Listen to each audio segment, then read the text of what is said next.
OMG. Hi, my name is Eric. I'm the host of Talking with Famous People, the internet's only YouTube channel. Okay, well, I'll admit, there's one other YouTube channel. It's by somebody named Mike Hart. And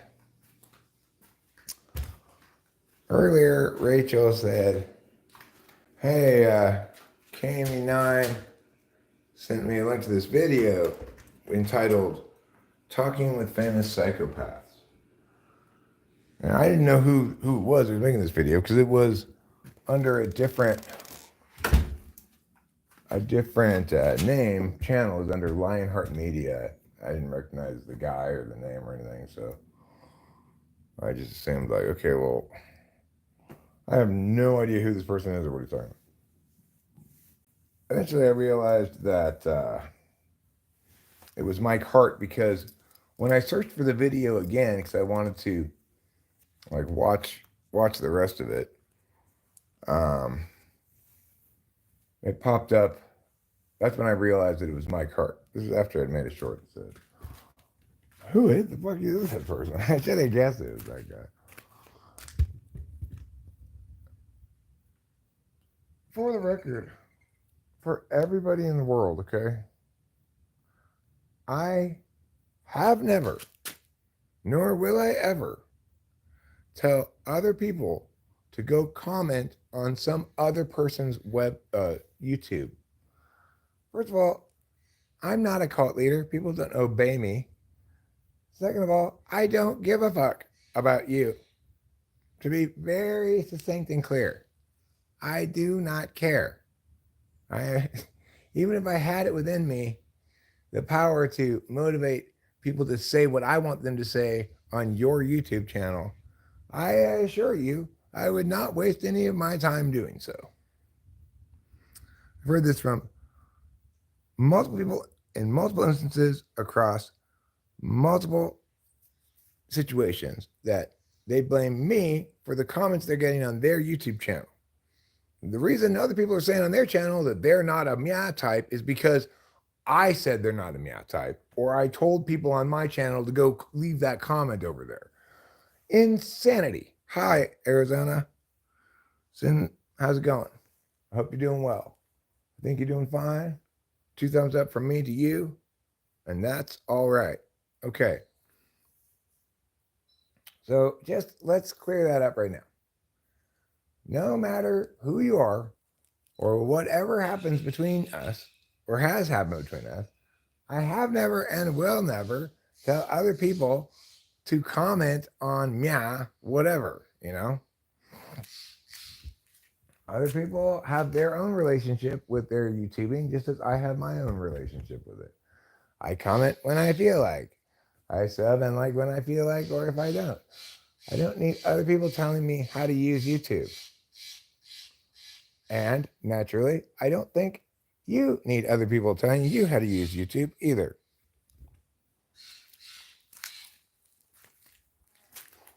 So when I watched that video, first I was just like completely baffled. Like, who could this person possibly be? He's saying I've made multiple videos about it. Well, it turned out to be true. I have responded to multiple of his community posts. This time it's a video in which he clearly references and talks shit about me, but in most cowardly fashion does not name me. Says some bullshit. I hold him accountable for it by saying that's bullshit, and he does not even issue a correction. At best, retracts the thing he posted before. Mike Hart, will you never learn that you can't win against me with bullshit? Dumbass. God. And I don't even remember how long has it been since last I engaged with this person. How long? I don't even remember how long. But obviously, you know, he still feels like he didn't get his in because he lost all those exchanges, I guess, but or for whatever reason. And so it's resurfacing now. That's fine. I get it. When I'm mad at someone and care about what happened or whatever, it might resurface for me for a long time. However, Mike Hart, I'm assure you that everything you had the chance to encounter, which was again all responsive from me to you, and um, not initiative of anything. That I did not spend any additional time thinking about you, talking about you, directing people to do things at your channel or any of the other nonsense you imagine happened. Okay. I will say this. I find it extremely unlikely that you are an INTP as you say you are.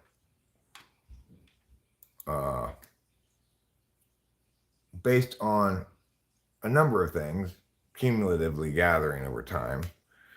But for example, in this video, you said how you put a post, but you were just being emotional, and that viewers of the channel know how that is. You need a couple days to think about it, and then you take it down, and that I'm supposed to have understood this instead of responding to it, right? Could you get any more ridiculous or what? I don't imagine INTPs behaving really like that. But it's possible. You could just have trauma or damage or something, I guess. What's up from NorCal? Hi, Full Metal Chad. Not much from SinCal. So-called not because it's the most sinful part of California, but rather because it's in the central part of California. Let me get some more wheat. I'll be right back. I don't think that Mike Hart is going to see this because he blocked you. I know he says that, but other people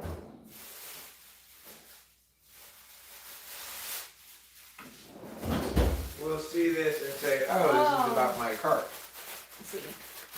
I might spend some of the time talking directly to Mike Hart, or I may spend time talking about Mike Hart, but what I will hopefully not do again, as I just did right then, was mistake what you were saying for talking about your cartridge, which I did for a second there. And you were like, Mike Hart, but Mike Hart. Oh, my I was like, oh, is she about to tell me she's out of concentrate in her cart? That she needs to go to the weed store? Yeah. I'll try not to make that mistake again. So anyway, I suspect that if you put a person's name in a live stream title, that might get you kind of, as they say, shadow suppressed by YouTube because they're afraid you might be defaming somebody or whatever. But we'll see. We'll see what the numbers look like as it even continues along. I assure you, not defaming the guy. He did put a succession of posts. In that video, he claims to have put up one. But in fact, he put something out. First, he commented. I replied to a comment on the video about a type police video about him, I think it was. And he misinterpreted what I had said in my reply, assumed a bunch of shit that I didn't say, put up a big post about it. I said, no. In a nice way at first, in a really nice way at first, was like, I didn't say that, bro. Chill out. I didn't. You're reading a lot of stuff into this. If you look at my actual words, what they say, I said this, and they're just perfectly reasonable things to say. And they're not attacks on you at all. I did not agree with the commenter. I just replied to them. So instead of having the anticipated effect, which was that he put up another thing saying, I guess I misinterpreted that or whatever, he pulled down his thing, which was fine, but he didn't post any kind of like correction or anything, which was fine too. But then he put up another post about how shitty I am and horrible I am and stuff, also thinly veiled. And so obviously I made a video reply to that. Again, unlike him, not thinly veiled. I name him by name, of course, because I'm a reasonable person who, if I'm going to talk shit about somebody, I'm going to talk shit about them by name.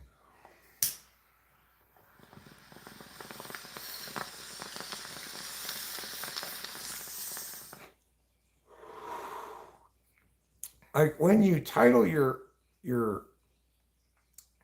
video about how I'm a psychopath, talking with famous psychopaths, but don't explicitly name me at any point in it. What in the world are you thinking? Oh, Kami9 sent it to, I guess, Lou and Rachel. Yeah. Yeah, as like a, hey, do you guys see this thing? You know.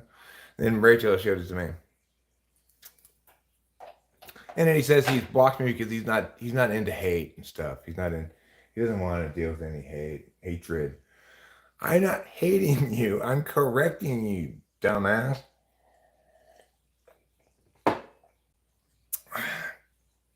Don't do drugs, says Carlos Castaneda. Most of all, do not do any drugs that they give you at the hospital from the doctor or something, unless they're a prescription version of a drug you can get on the street.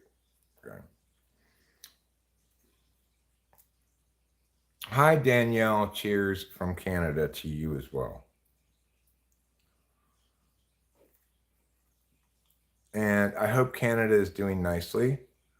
I hope you're enjoying a very fine Canadian summer, full of wild, woolly, wicked, west up adventures of fun times. Sallow Theogane, give a valuable advice to a 33-year-old man. Try to make it to 34. The thing about advice is, if any advice that a person can actually benefit from has to be predicated on you knowing specifics about that person, including how they value things, etc. Any advice that doesn't require it to be individuated to the person is not advice that generalizes well. I mean, it may be advice that generalizes well, but it does so little work that it's hardly worth saying it. Like, universal advice might be, don't be mean when you can avoid it. All right, well, that's not saying a whole hell of a lot, right? Mm-hmm. Or one I try to think maybe generalizes is poop when you can, not when you have to. It's been a hot summer. It's been a hot summer. It's been a hot July here in Mariposa. And, Rachel and I were going to go into town. We still could go into town, but it's like, it's 8 o'clock. The supermarket closes at 9. I just kind of figured. You want me to make you some dinner? You hungry? I'm not even hungry. Right, but you should eat something. I know. Maybe eat a snack cheese and some salami. I'm going to get that for you, or can you get that for yourself? I can get that for myself, yeah. I just want to make sure you actually did and eat this. Maybe I should get it for you. I will. Okay. What? Oh.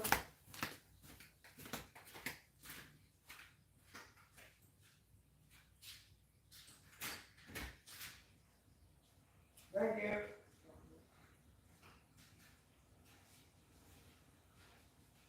It feels like shoes. It feels like shoes. It feels like shoes. I think you've got some shoes. I think you got some shoes right here.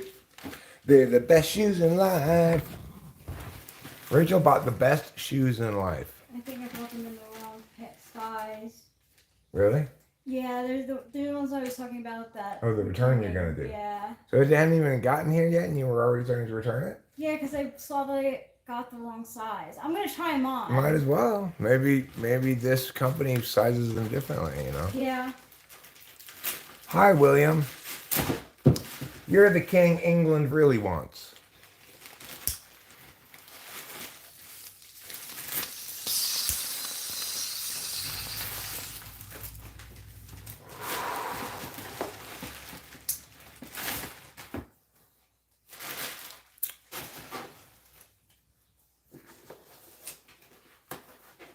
Also, I'd say Sallow Theogane.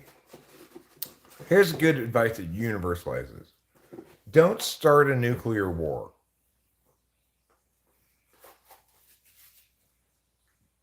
I can't think of really any context in which that's bad advice. Don't initiate a nuclear exchange. Hey, William, if I feel like we didn't say hello. Hello. I said hello to him. I said he's Oh. the king England wants. Oh, yeah. Yes, like Julie said. Mhm. Just like Julie said. No, you are not. No, we don't want a King Charles. We want a King William. Oh, Shut up. Get out of here, you. he's fit. Look at that. Good job. You don't have to Thanks. return them. Yeah, no. That's a big relief. I was pretty upset. They're nice looking shoes, too. Thanks. They're burgundy. Burgundy, huh? Looks Yeah. like brown to me. Yeah, they do look brown, but they're supposed to be rust. That's definitely not rust. I'd call it, chocolate brown. Nothing wrong with chocolate brown. No, I like chocolate brown. Brown is the color of dirt, earth, wood, and other wholesome organic things.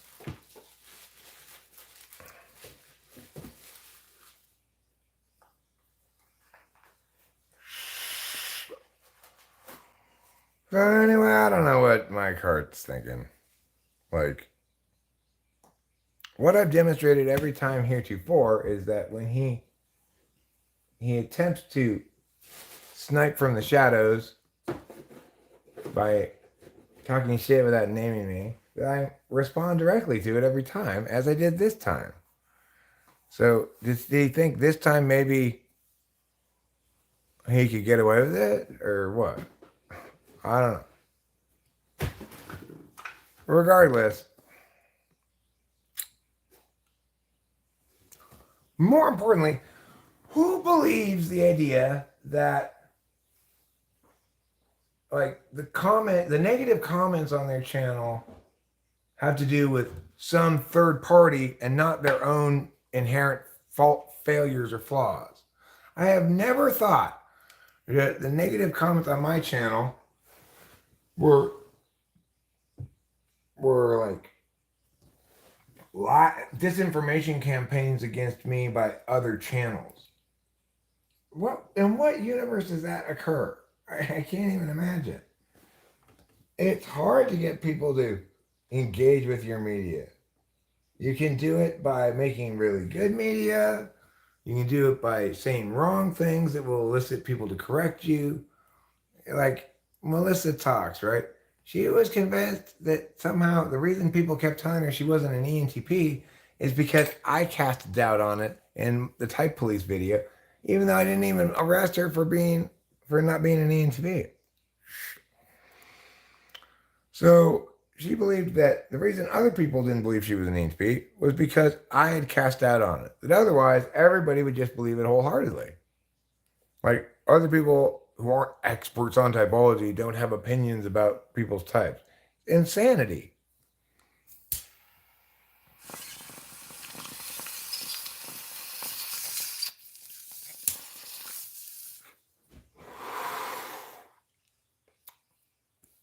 Right, talking with famous psychopaths. I guess I'm the psychopath, huh? Because I responded to his posts and corrected him and so forth. I'm getting the salami and cheese. Cool. You thought I was going to get up and try to enforce that or something. I wouldn't do that, Rachel. Oh.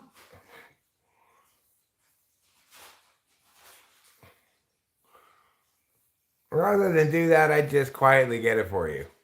What? So rather than do something like that, I'd just get it for you.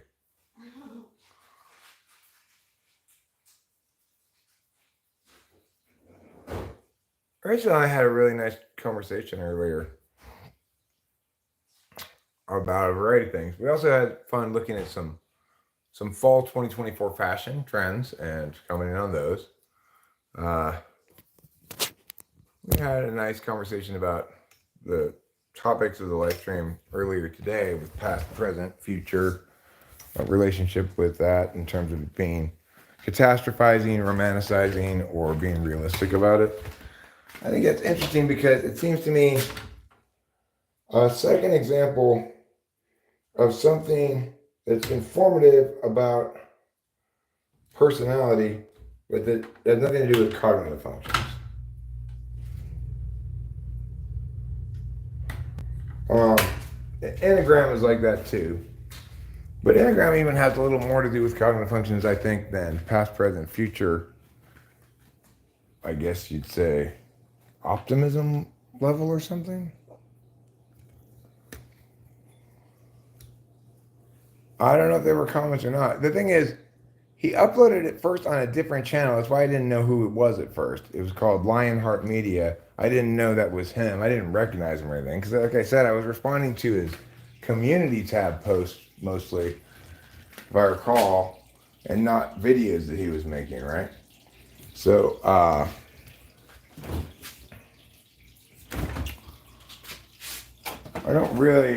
never spent a lot of time looking at what he looks like. Cause you take away from that. Maybe he looks a little different now, or maybe I was watching on Rachel's phone. You know, and regardless, I couldn't tell. I didn't recognize him. But then when I went to go back and watch the rest of that little video that I hadn't finished watching of his on Lionheart Media, I YouTube searched it, and it popped up as on Mike Hart's channel too. So that's how I knew it was Mike Hart. Otherwise, I'd still be completely baffled as to who put this crazy video up.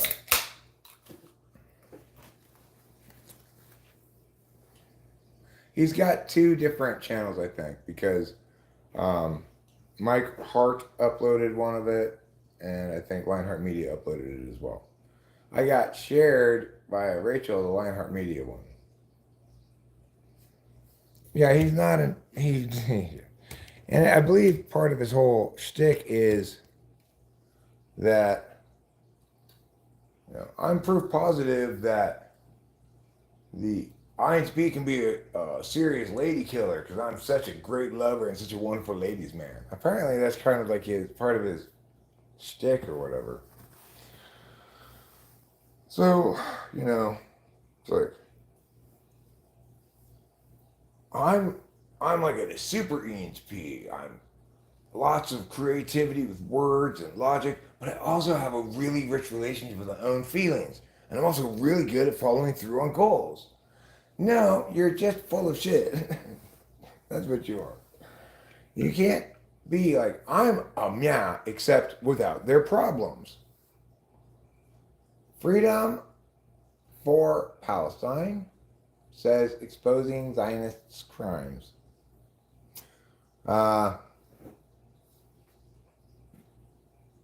Okay. So you're saying you do want freedom for Palestine, or you don't want it? Which one? Which side are you on? Freedom to Palestine. Oh, freedom to Palestine. So, okay, fair enough. I guess that's clear. You want to take freedom to Palestine. Say, here, you have it. Hi, Zoe Nicole. Hey, Zoe Nicole. Well, it's fine to be prickly and say provocative things if you're down to throw down, with the people you're saying provocative things about. If they're going to answer you and you just pretend like you can't hear them, if you're going to block me, and I forget what else he said he did. He blocked my channel. I don't even know how you do that. You block someone else's channel? Okay. Blocked you. I mean, is that even a thing? Like, you can block users so that he might have blocked me so that whatever comments I put up on his channel don't show up on his channel, but I never commented on anything of his anyway. I comment on my own channel.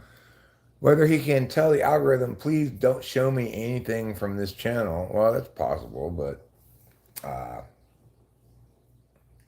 if you're going to talk shit about somebody, then you should be prepared to engage with them about it,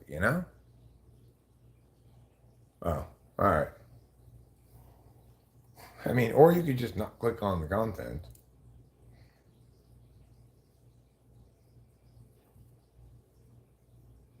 I mean, I get doing that, tell YouTube not to show me this channel anymore if I don't like their thumbnails. Like they show something like gross or sad.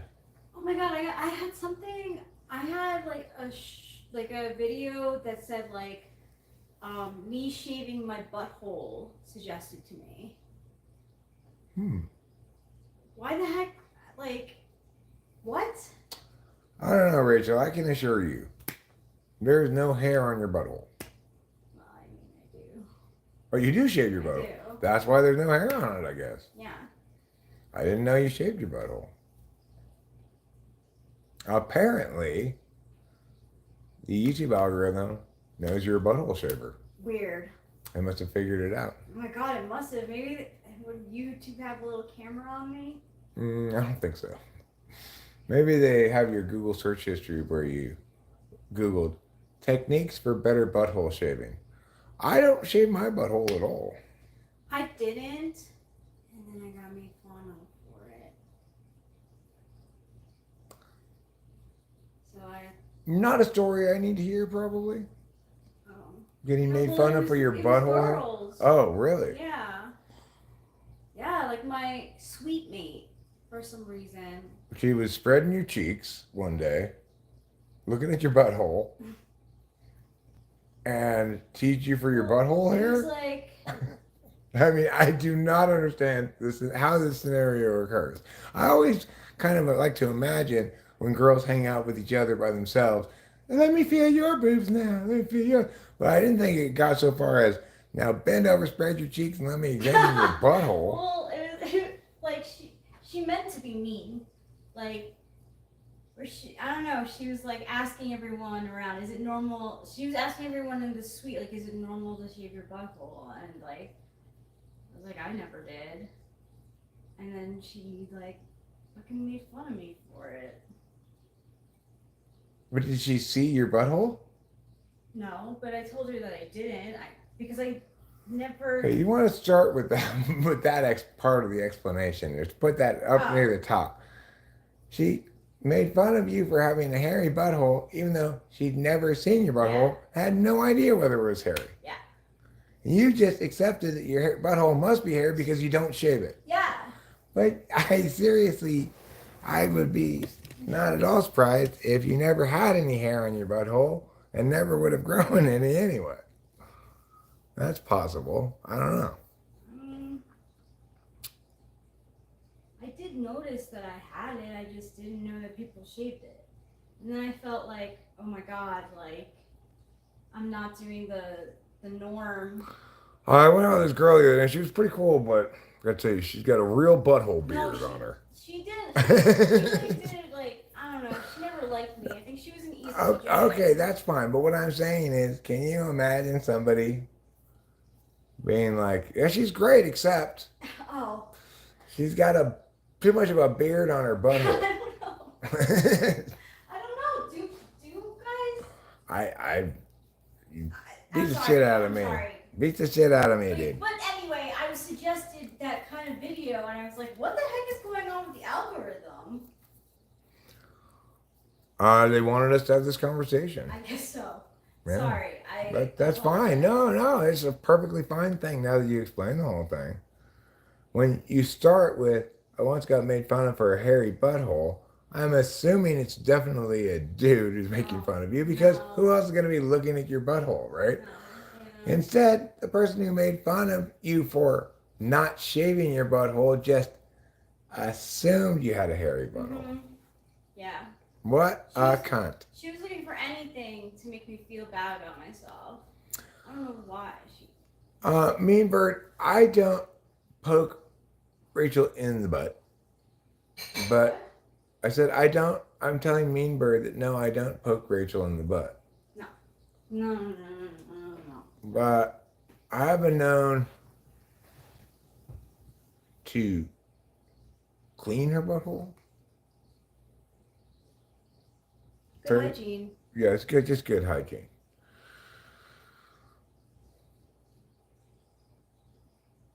Oh my god, I am so sorry. I just brought it up because it fucking showed up on my something strange like that showed up on my YouTube, and I was like, what is going on with the algorithm? I meant to talk about how the algorithm is like way off right now. Like, I don't know what's going on with it. Well, I mean, there are a lot of changes going on with the algorithm. I Yeah. think what they're primarily cracking down on right now is what do you call it? Misinformation, disinformation. Oh. No, she's not mean bird, but I do periodically try to like prod at my prostate. Yeah, like honestly, I've been getting like videos on like how to lose 10 pounds, and I'm like, what? I never searched for that ever.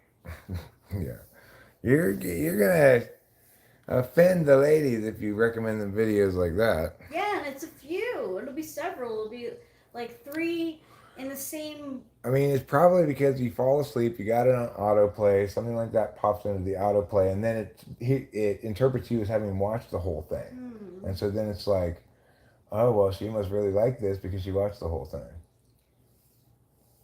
Yeah, I guess. But I've never woken up to anything like that. I mean, maybe I don't know. I still think there's something weird going on with YouTube. Let's see what the algorithm has for me here in recommended videos. Like top strangest Mandela effect mysteries. Could we just find moss that could did we just find moss that could terraform Mars? A Mr. Ballin video of the kind that I don't watch. I don't watch the real life crime ones. And then this Kingdom Purpose Radio and Podcast, which I probably is showing up because I clicked that religious prophecy video that came through by Show Media that he put up before. I think it was Show Media. This guy, you know, predicted the attempted assassination of Trump. Then 2024's Disturbing Conspiracy Theories Explained Part 2. This one I want to watch. I want to watch this one. Parasite TV's newest video. I'll put that up in another tab. Actually, I should just put it as watch later. Watch later. That's what I put it as. UAP Files Podcast, the infographics show Why China is Terrified of U.S. New Manta Ray Submarine. PBS Terror. And then this lady, Sabine Hassenfelder, who is this physics person. And kind of like a physics iconoclast or whatever. David Hartley. I've been recommended this video a lot. The story of money for nothing is weirder than you thought. But I don't listen to Dire Straits. I do sometimes watch stuff about songs or artists, but not Dire Straits. I don't know why that keeps being recommended to me. The Seven Towers of Satan's Iraq's Lovecraftian horror. Mysterious Middle East. I don't know what that is about. I wouldn't watch that one. This free AI tool brings characters to life. Huh. Brian Cox debunked the Big Bang. Wait, what? Again, Sabine Hassenfelder. I like this Anton Petrov guy. He's a great science talking guy. How America's largest, most secure embassy works.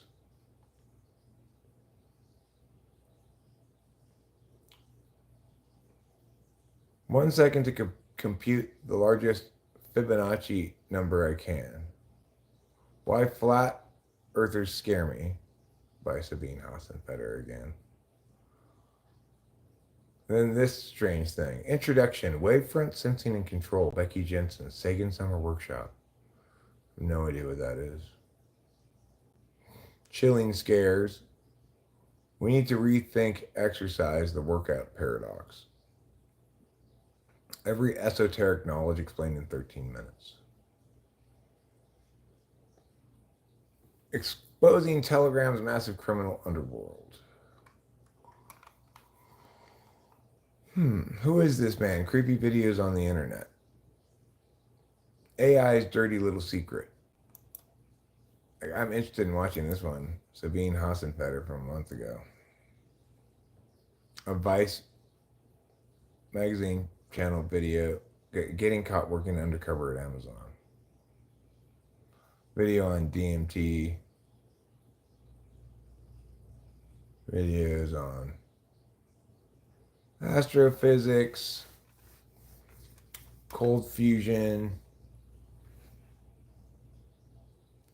extraterrestrial life that's not like intelligent aliens, but like microbes and stuff. Stolen money, conspiracy thing. What really happened to MF Doom? Who's MF Doom? Nobody knows. And nobody ever will know. Here we are. Hi. James Ortiz says, thank you, Rachel, for reading Cards with AI GPT chat. Sure, no problem. Anytime. And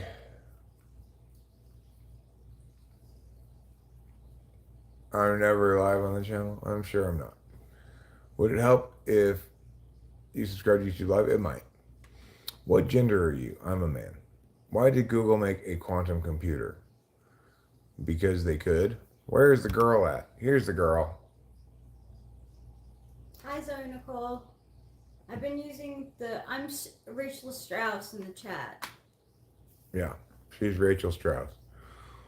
Winner of all the fabulous prizes. The thing is, my cart doesn't even watch your videos. He says he can't handle seeing people say bad stuff about him. What he does is he incorrectly misreads what people say, or he twists it to fit his own narrative of looking like a guy with so many haters who's above it all, but there's no evidence of them. Well, Shale, yeah. That's interesting information.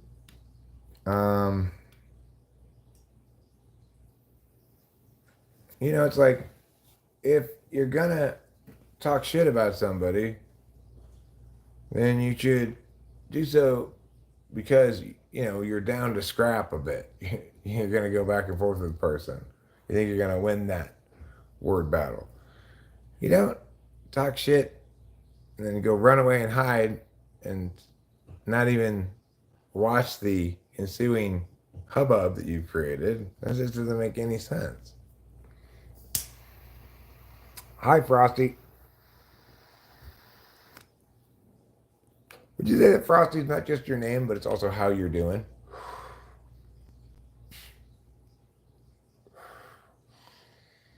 I find it really interesting and odd that he believes that comments on his own shit he can attribute to my influence somehow. That I've been telling people on my channel to go comment on his channel or something.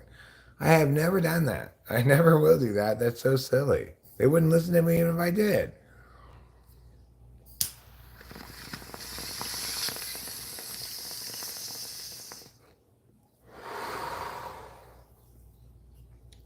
So, there you have it.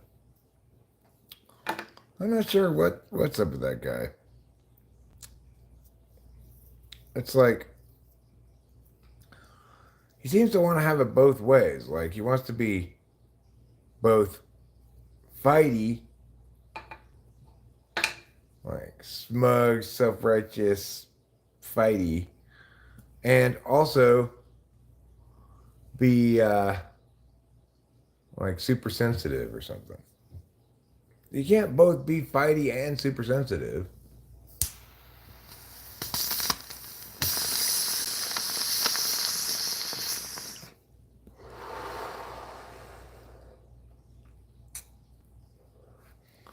Thing is, I'm not even saying anything bad about him. I'm just saying, like, bro, get it right.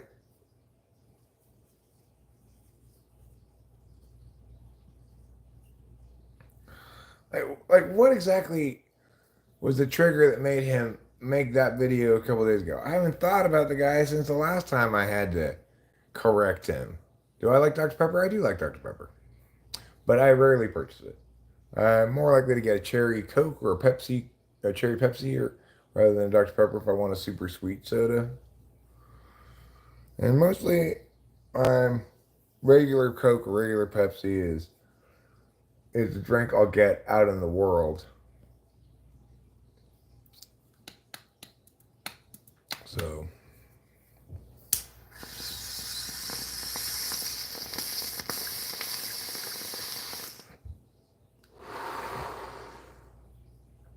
Hey, Gustavo Carrillo Lopez. I'm sorry I had to take that video down. After we were done, I got really skittish about the community standards stuff because it explicitly says you may not show, for example, a documentary about a dispensary, which I think means you cannot show the inside of a dispensary. So I had to just delete that video to be safe. So yeah, it was the weed shop part. I didn't want my channel to get a strike. And since that's explicitly named in the community standards, I thought I better be safe, better safe than sorry. I'm going to just delete this.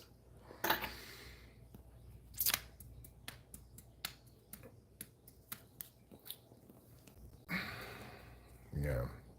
And the thing is, I think a lot of creators are like me right now. They're not exactly sure what YouTube's gonna smack them down on and what they're gonna be fine with. And there's inconsistency because sometimes YouTube will affect like punishments to your channel based on that are initiated by somebody flagging it, whereas other times it happens automatically. Yeah, well, I mean, like I said, it's a tricky time, Gustavo. I think their YouTube is not entirely sure where their own standards lie, and what qualifies as violating those. But the dispensary, that is one thing they are clear about. So I figured, sure. But creators, I've been noting this in videos by creators of all sorts that like I'm not gonna say this word out loud because I don't want this video to get demonetized.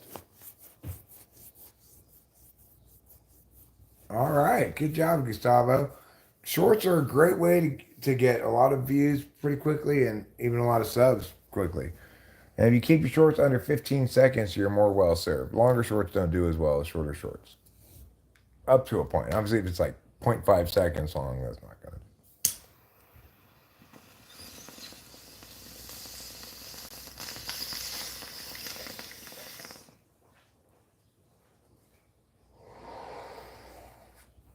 The other thing is, since you are a mechanic, if you have a car in front of you with a specific problem, you just go like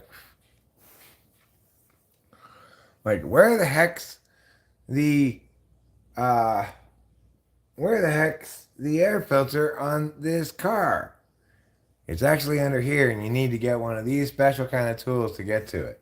Like that. That would be perfect. When do I know to go live? I just go live whenever I feel like it. In this particular instance, Rachel and I were going to go to town, maybe the store, maybe to a restaurant and get some food. But then she said like, hey, have you seen this video? I watched it. And then all of a sudden I wanted to start a live stream so that I could respond to Mike Hart's silliness. The thing is, when he says he doesn't watch my video replies because he doesn't want to hear people say bad things about him, I'm not even saying any bad things about him. I'm just correcting a complete misapprehension of his.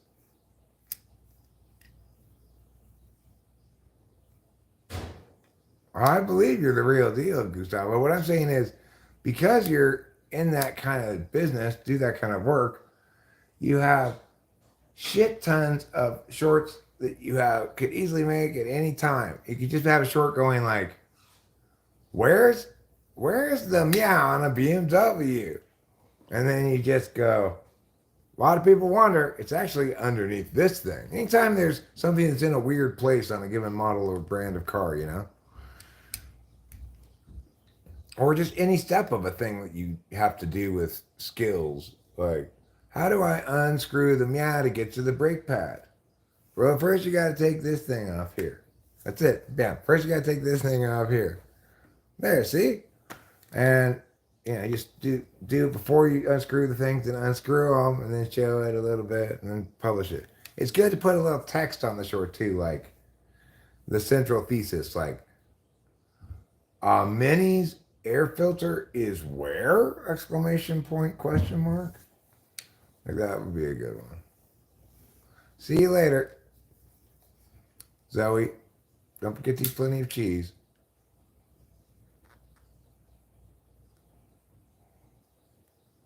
A great example of circuitry of a car horn for beginners. That'd be perfect. Yeah, so if you're actually interested in trying to grow your channel and shit, you can do a lot of work just with shorts. And if I were interested mostly in getting subs, I'd spend a lot more time uploading shorts.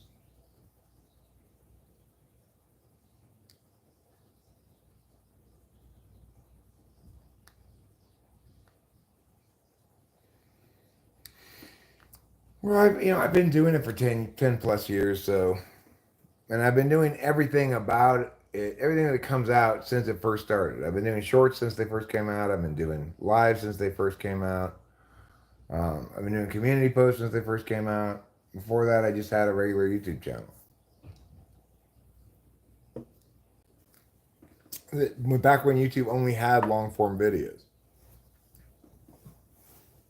So I feel like I know a fair amount about at least things that work, things that don't work. Just because I don't do it doesn't mean it doesn't work. I've had multiple things on YouTube that have worked, but that I don't want to do because I don't feel like doing them anymore or whatever. Like, Type Police was a long form video format that worked for me. I don't know the extent to which it would right now because I'm not sure how much the algorithm is downplaying stuff that starts YouTube drama in the new algorithmic shading.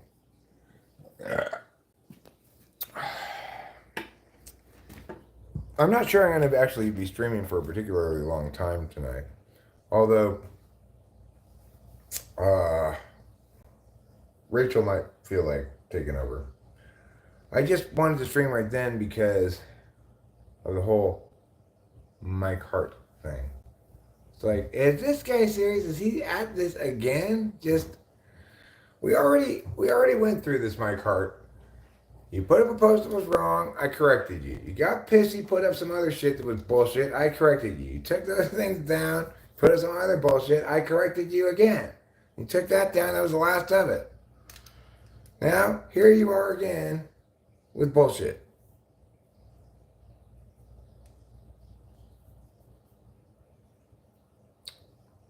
The same thing is happening this time. I'm correcting you. You think me correcting you means I'm like shitting on you or whatever? I'm not even shitting on you. Except I'm shitting on the idea that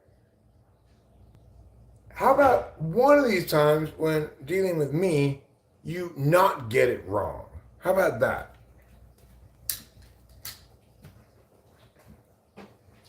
My evening's fine. How's your evening, Rachel? It's good. Would you like to be the talker for a moment or two, or not? Yes, here you go. Yeah. What are you going to do? Well, I was thinking about. I'm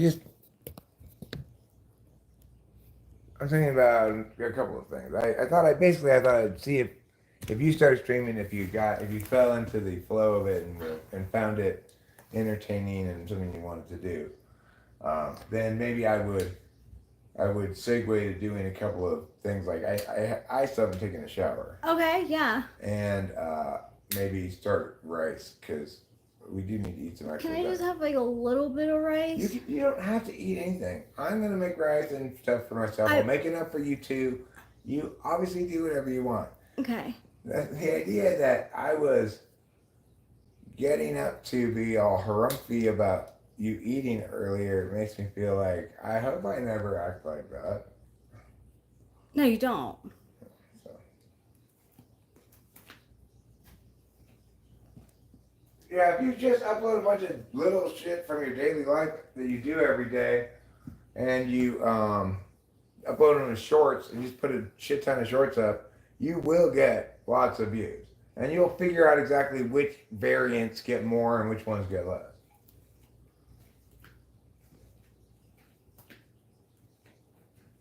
I've seen a lot about underconsumption lately. What's underconsumption? Like, so there's trends of overconsumption where like people would do hauls of clothes, like just buy a ton of clothes, try them on, and give their review on the clothes. Now it's people showing like how little they have. I mean, that's way easier to fake. Showing how little? Yeah. You think that? Sure. Take all your clothes out of your closet, throw them on the bed, put 2 things back. So anyway, I've really cleansed my life. I've gotten rid of all of my clothes except for these 2 shirts. Yeah, it's trending now. If you want to fake, it's harder to fake having a shit ton of shirts. Yes, we have to have a shit ton of them.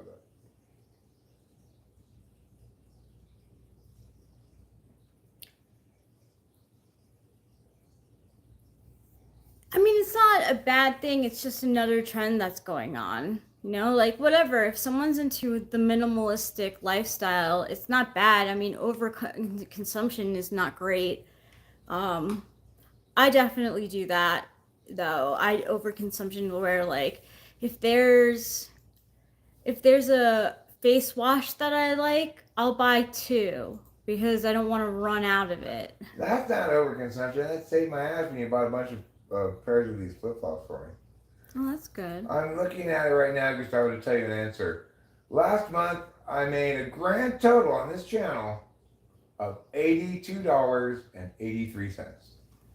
So, are you going to make money on YouTube? No. If that's your goal, you're not going to make much. But you know what? You might blow up way more than me. Who knows? What's going on? It got stuck. I'll fix it. Oh.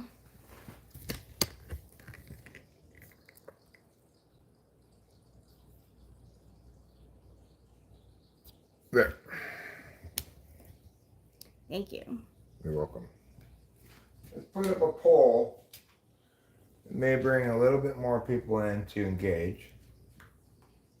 I could also change the title to something more universally appealing, potentially.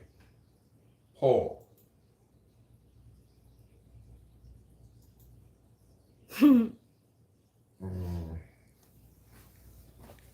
Which would you rather have?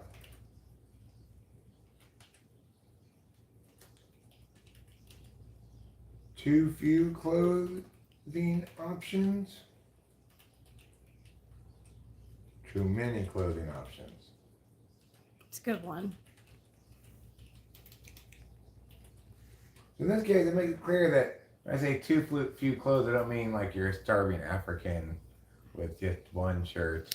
Yeah, it's just like you have a special event coming up and you don't have an outfit for it. Right. Or like you have an interview and you don't have a suit. Or, you know, formal clothes to wear to it. That's too little. You need to have, like, I don't have anything to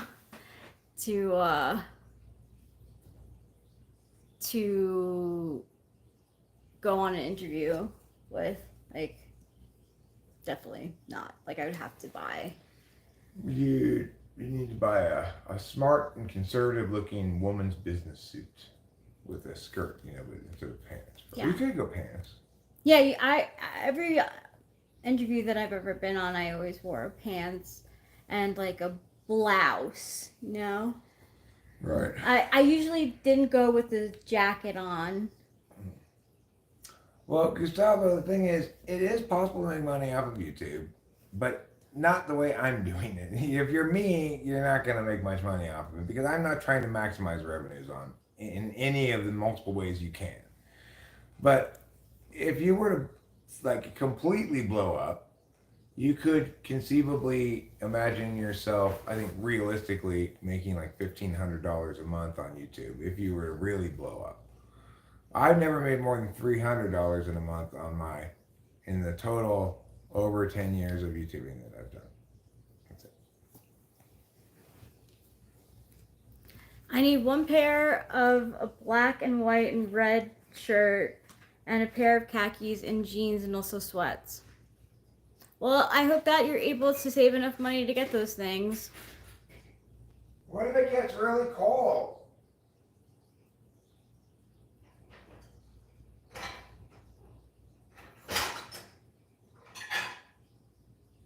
They like only pay, people who have like 1 million followers, really. That's when you see the money. But did I not watch this? I did watch it, didn't I? I just didn't get quite all the way clean. Okay.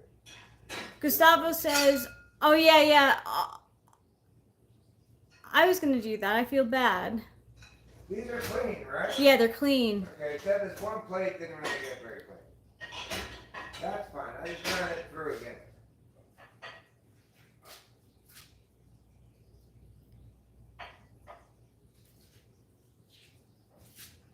There's a wealth gap on YouTube.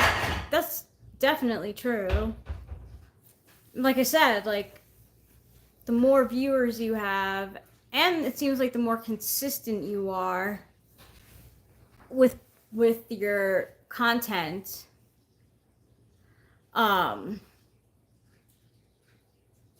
yeah, then you like when you start seeing like the YouTube like silver and gold plaques, that's when you know like you're making money and that YouTube is actually your job. Well, I'm a mechanic. I don't need YouTube money. I'm self-efficient and employed. That's good, Gustavo. Trash. Says Cami Bravo.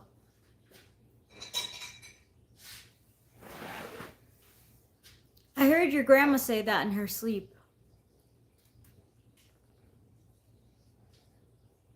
But only because she has OCD and she doesn't like to have a lot of trash around her. What are you talking to? Someone who just wrote trash. Yeah, I heard her grandma say that in her sleep. I was visiting. And she was saying trash. Sharing with you the lyrics to one of the songs from their new musical about the garbage men. That's a good one too. Yeah. Trash. An exaggerated Broadway motion. There's online businesses you can do an island side exclusive site. A lot of them do side hustles and get sponsorships and stuff. Patreon.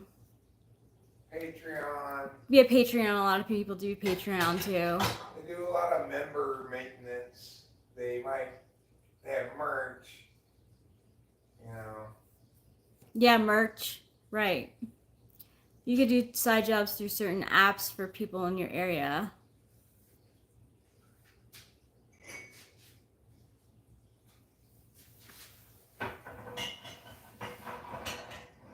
I don't know, like, I really don't know how people make money through YouTube. Like this one YouTuber that I find, he does reaction videos to other like videos. So like he like is that commentary content, and I think he's got over 1 million followers, and he says that YouTube is his full-time job. I don't know how he does it though. You're more of a crack seller. Is somebody offering to sell us crack? No, I think he's just saying he's not a YouTube person, and he's not a mechanic.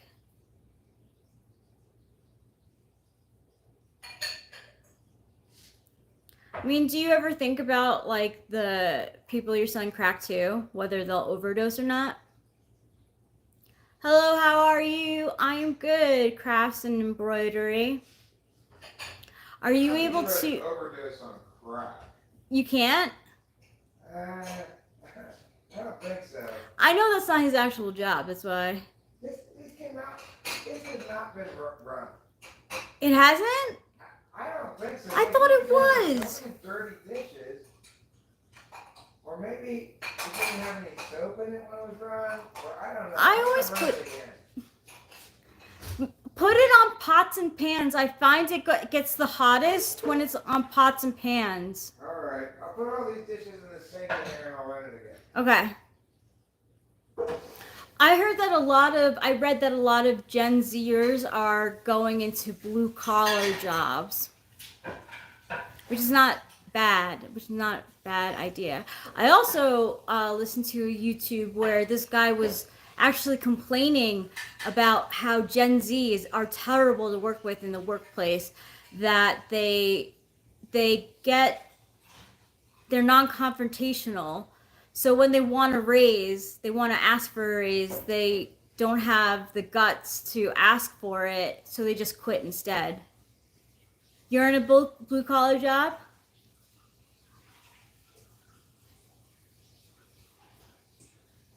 I was just joking. I do wonder about that though. Like if people who sell like fentanyl, like they must have kind of a low,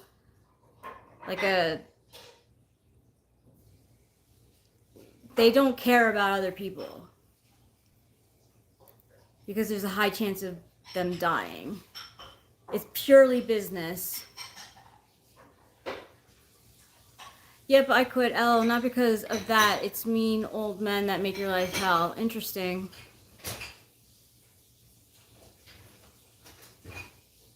Oh, that's why I became a contract mechanic, so I can charge my own rates. Low IQ, says Kirkland Reds 2000. Sounds judgmental. China, China the wrestler? Oh.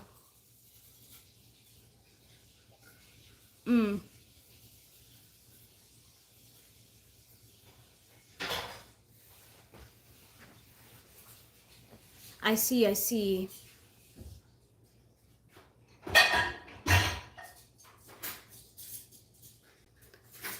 Oh, people that sell fentanyl have a low IQ.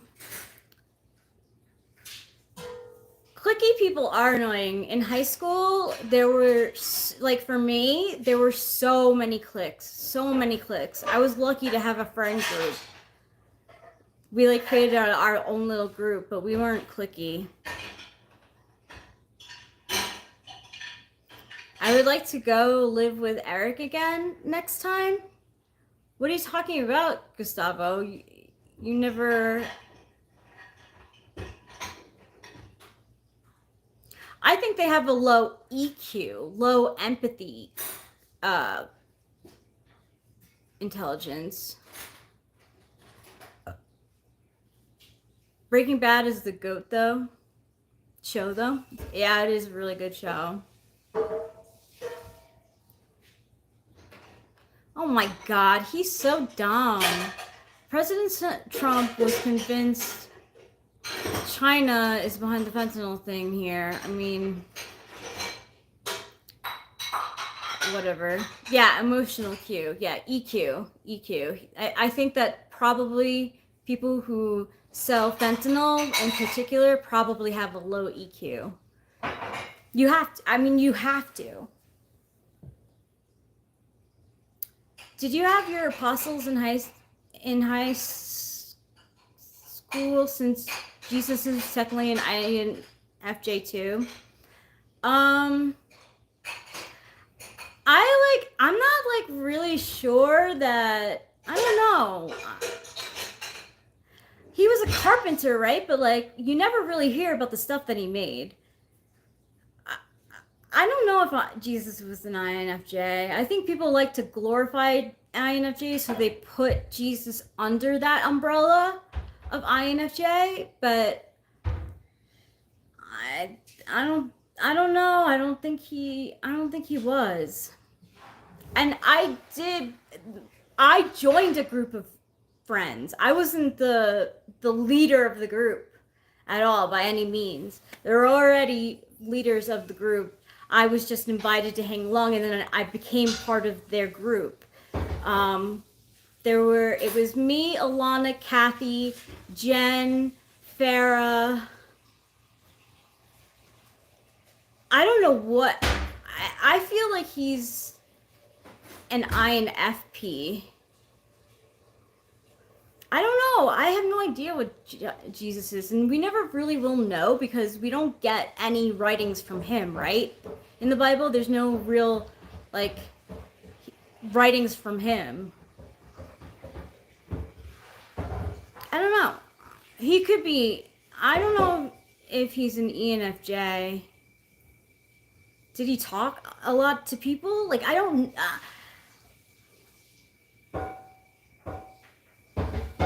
In psychological types, when Jung is writing about introverted introversion, chapter 10, 1921, he without an eye, there will be no wandering prophets crying out in the street in the wildness. That sounds like a mental illness. No, but he didn't write it. Like, Jesus's friends wrote it. Like, it's not like we have a journal from Jesus.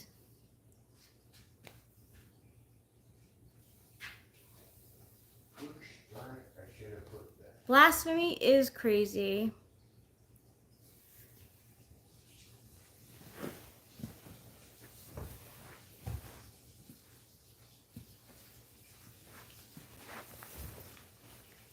If Jesus really is an INFJ, he's the best version of the INFJ, and if Hitler really is an INFJ, he's the worst version of an INFJ. I think he's more likely to be probably an INFP than anything. Who? Jesus. I think INFP too. Jesus was stubborn as fuck. Stubborn as fuck, and also not necessarily willing to do anything about anything. And he has extroverted intuition, probably tool. That's why he was always talking in parables. I think the types are wrong. I think Jung's wrong. I think Jung's wrong a lot about stuff, but he was right on the cognitive functions. I just think that he got it wrong about Jesus. Did he say Jesus was an INFJ? Yeah. It says somewhere in here. Wow. That he was the most like introverted, most biggest example of introverted intuition? Yeah. I mean, okay, but on those grounds, I'm not going to deny the fact that Jesus is a great example of nutshelling a concept. Like where we do hear Jesus quoted in the Bible, that he is without sin, throw the first stone. It's a great way to nutshell this whole idea that we are all sinners and need forgiveness. And before you start stoning some other sinner, recall, spend some time thinking about the instances when you failed, you know? But he nutshells that so well with that. But in general, the ideas of Christianity are singular. They have a singular vision of forgiveness. INFPs? No, the ideas of Christianity. Oh. A singular vision of forgiveness. Yeah. They don't know what they've done. And kind of a little bit of abide. Like, give Caesar his due, you know? But, so on that ground, I can understand why he'd say, Well, there's NI evidence, but that NI may also be representative of the the distilling down that history's done, right, of what Jesus was saying. So I don't know. I still say INFP makes most sense. I do too. Hey, Cindy Pram. Hey, Raul Reader. Great Scott. I'm pretty sure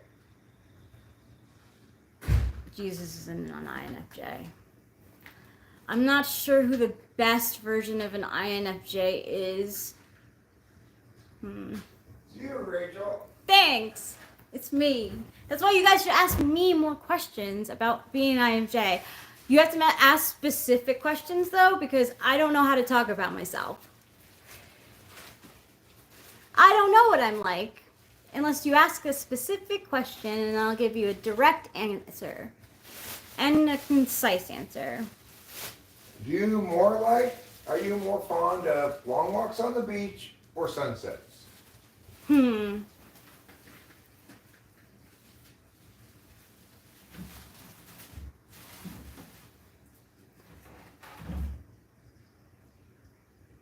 I've definitely had more long walks on the beach than I've seen sunsets.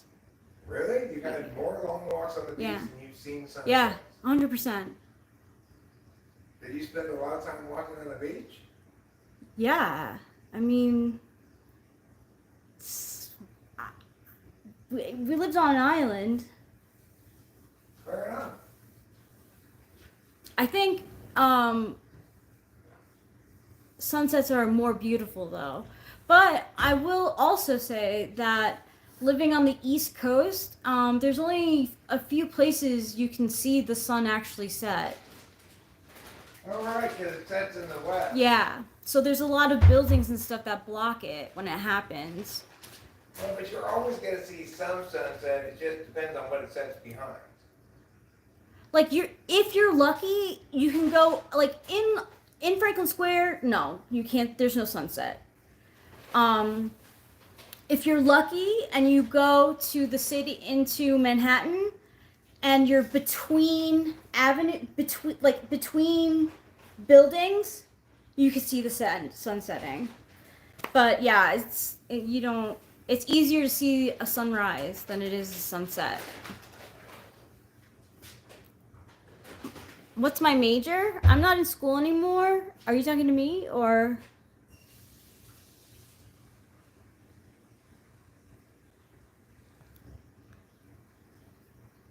Hey, Sean Geisbreck. Thanks for calling me Chad. I think I'm a Chad too. I'm a Giga Chad who's cis female. What's up, Full Metal Chad? How'd you... That's weird. How did you... Sean and Chad, are you guys friends? Yeah, sunsets over the horizon you can't see in New York. You could see in New York, but you have to be like Long Island. So here's Manhattan, and then off to the right is Long Island. So you have to go to a certain place on Long Island that faces west and has no building in front of it to see a full sunset. But I think sunsets are more significant than walks on the beach. Walks on the beach you can do at any time, pretty much, if there's a beach around you. Sometimes I found it nice to walk on the beach and talk with a friend. I have a follow-up question. Let's say you're single and a suitor comes to pick you up for a date, and they bring a romantic gift. Would you rather it be chocolates or flowers?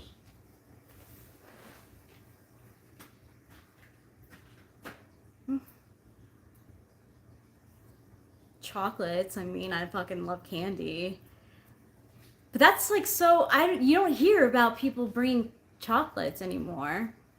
Good evening, madam. I'm your gentleman caller. I've brought you chocolates, and I'm here to take you to dinner in my carriage. Like that. I definitely... I would accept. That's a little old-fashioned. it is the chocolates. Flowers is a really great gesture. I really recommend buying flowers for a woman. They may say they're, unless the woman specifically says, don't worry about it, they just get thrown out. Like, I mean, the good thing about flowers is they smell a lot better than giving her a bag full of turds. There, Raul. I came in front of the camera. Yeah, there you go. Oh, cool. I'm glad to hear that, Full Metal Chad and Sean.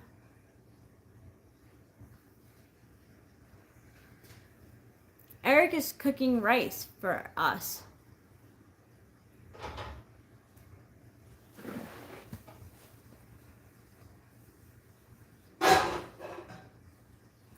Keep on moving on. I turn my camera on. I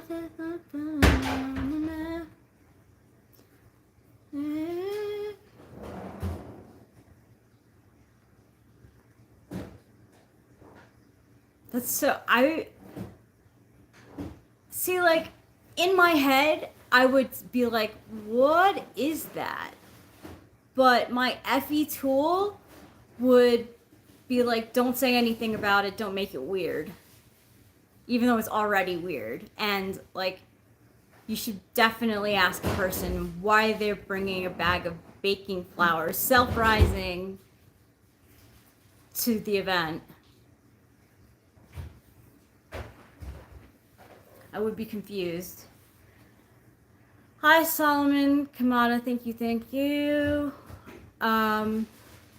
But yeah, like I would think that I think in my mind I would be like, what's up with the bag of flour? But my Effie tool would end, me being an introvert, I would definitely be like, things are already weird, don't make them weirder by bringing up the weird thing, the elephant in the room.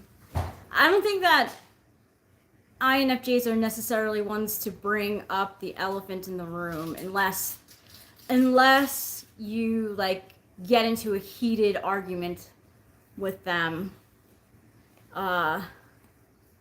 Then it'll come out. Well, INFJ trying to hurt your feelings will probably be pretty good. Yeah.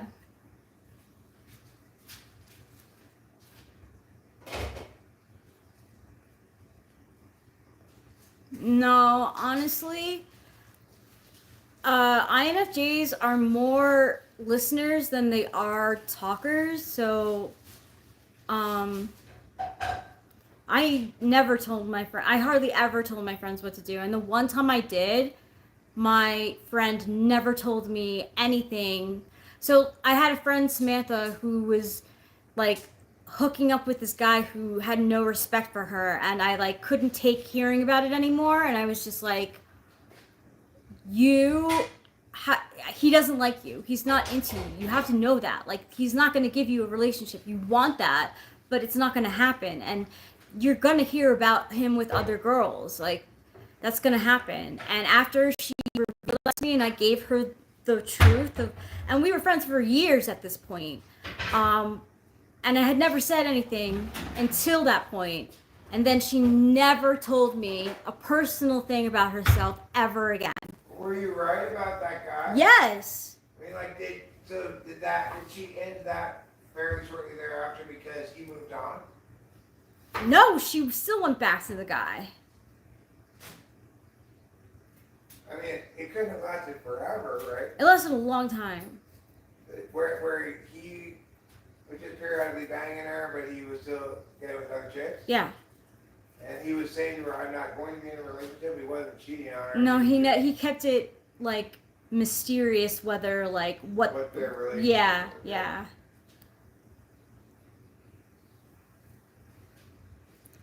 Well, I'm sorry to hear that she did not listen to you.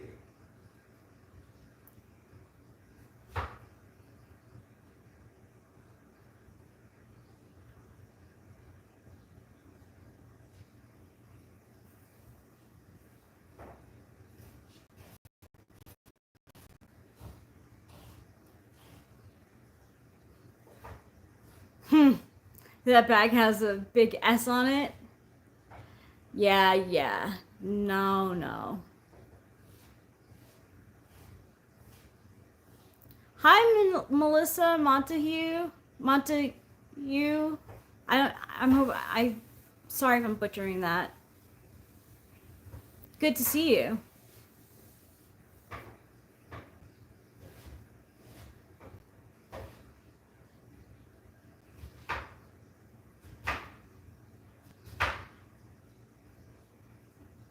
Okay, good. I'm glad.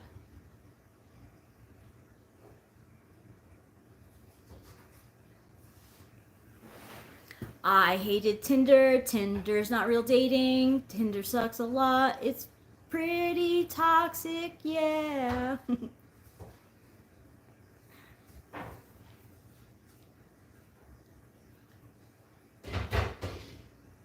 I mean, you're a full metal Chad, so you would like Tinder.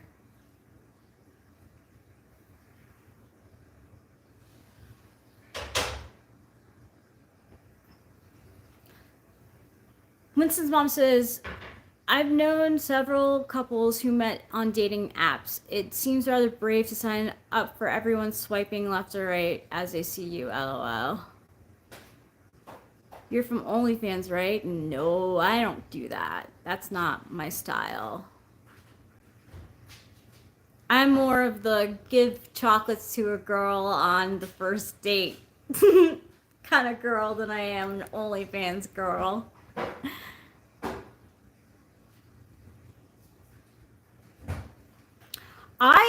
So look, when I was on like, I hated Tinder. Tinder didn't last long at all. I got rejected a lot on Tinder too. Like, and on Bumble too, I didn't match up. Like, a lot of people, like, I don't know. It was not successful for me. It was very frustrating.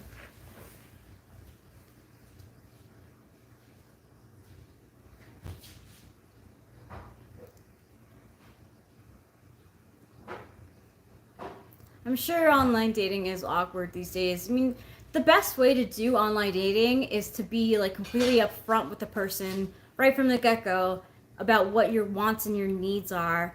And if you don't match with that person, even if like there's an attraction, you gotta walk away.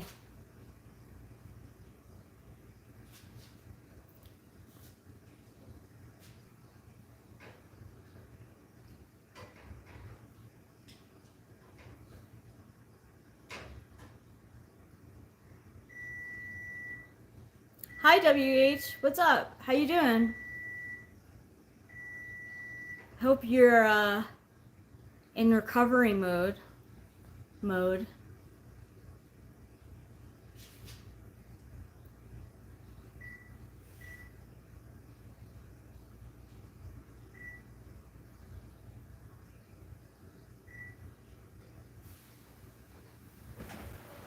You doing okay? That's good. It's not easy.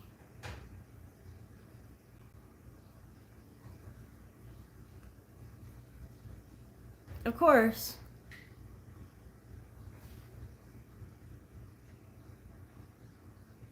We're doing well. We watched, well, I only watched the end two episodes of the last two episodes of this show Kaleidoscope, and I kind of wish I watched the whole thing because I really liked it. And I filled you in on a lot you, of the you details did. you needed to know. Yeah, you did. Because it was like pretty intuitive. Like I could, I you told me about the characters, and then like I could formulate what they were doing in the plot. Hello, LA Kings and 49ers fan. My name is Rachel. Raul Reader, I've been here before. My name is Rachel. I'm Eric's wife. Who is Mike Hart? Mike Hart is a guy who used to come around the channel, and He never really did. He's a guy that I think we type leased at some point. Oh yeah. Anyway, he put up, but shit talking posts on his channel. The whole thing started when I replied to somebody who commented on that Type Police video, and he misread or misinterpreted my reply to that person. Oh, that's okay, Raul Reader. I didn't realize. I've had trouble with some people when I tell them the truth to Rachel. Some people would rather you just gloss over it forever. I have had a few exceptions where the initial distaste, they'll rewarm. Rachel, are you psychic? I've never I'm going to change the title of this video. Keep talking. I don't know. I just think I have good intuition on certain things. But to me seem obvious. I don't think I'm psychic though. I use tools like tarot cards for that sort of stuff, for psychic stuff. I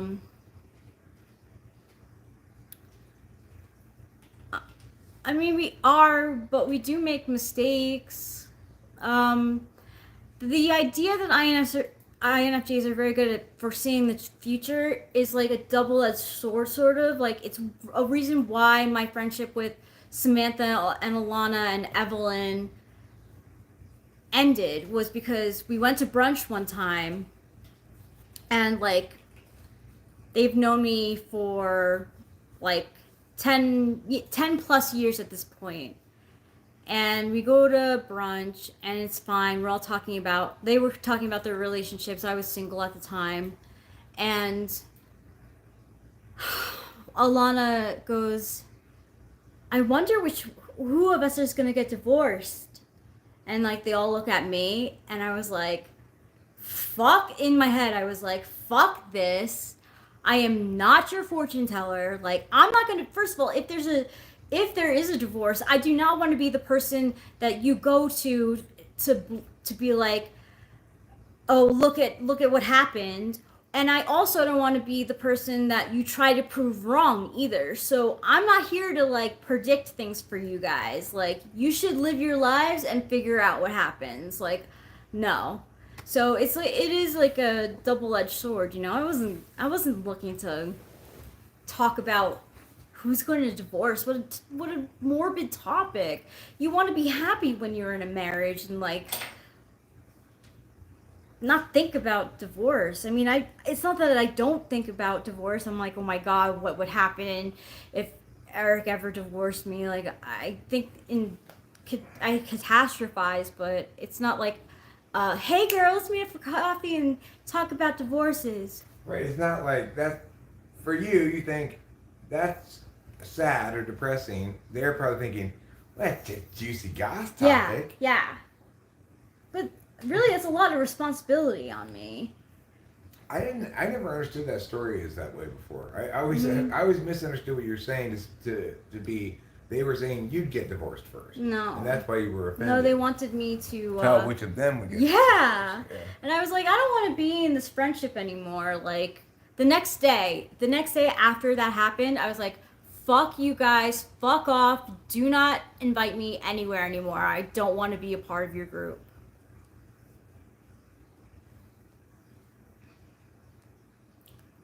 I consider myself to be a witch. I'm not like a practicing witch, but I like witchcraft and stuff. I think it's fun. Melissa Montague, gossip is one of the lowest forms of communication. I will admit though that I do tend to gossip when it comes to celebrities. I find it very intriguing to find out about people who have such a facade. I mean, personally, I kind of love gossip, but the thing is, that what was happening there wasn't gossip at all. It was like treating something that hadn't occurred at all yet as though it had occurred for the purposes of sort of puerile enjoyment, but instead, Rachel just saw it as morbid. Yeah, I did. And again, I didn't want to be responsible. Like, what if I said to them, like, oh, I think you guys are gonna get a divorce, and then, like, someone being like, well, I'm gonna prove her wrong. Like, that happens a lot. I don't want that. Like, I want them to have their own experiences and live. If they had asked me that question, I would have said, I think you're going to get divorced first. You would have. Whoever it was, who I asked thought, the question? No, who I thought would get divorced first. I mean, I just would have answered the question. I didn't. I would have just been like, well, probably you, because I don't know, you seem most likely to get bored, maybe, or something. Just some reason like that, I guess. I didn't like the topic. Fair enough.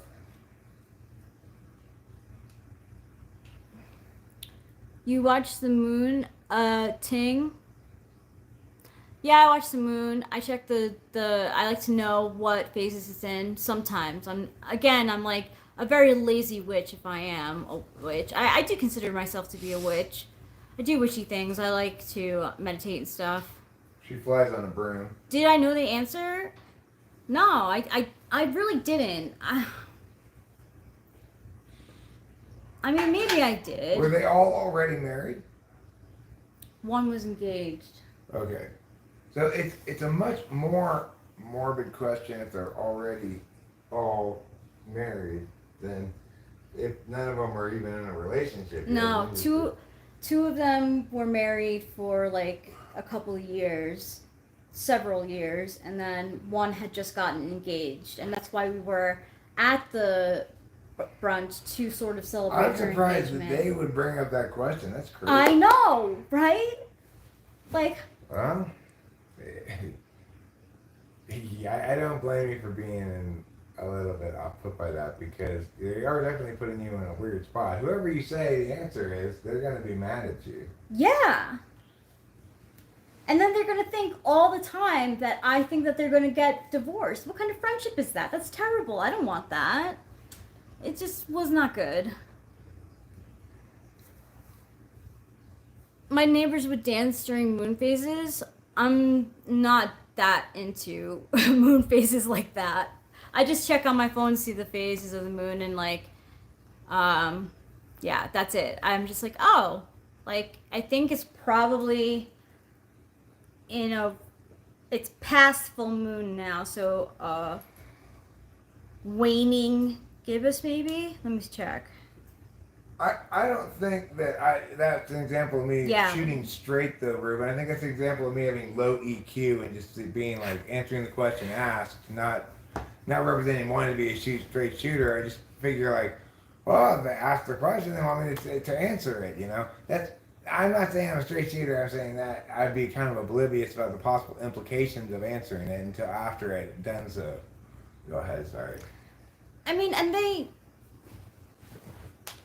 never asked for my advice about anything else, even though they knew that I knew the answer either. I was dealing with ESFJs who I supervise, so I could have given them answers. Oh God, that must have been so brutally painful for you with your NI and their NI polar.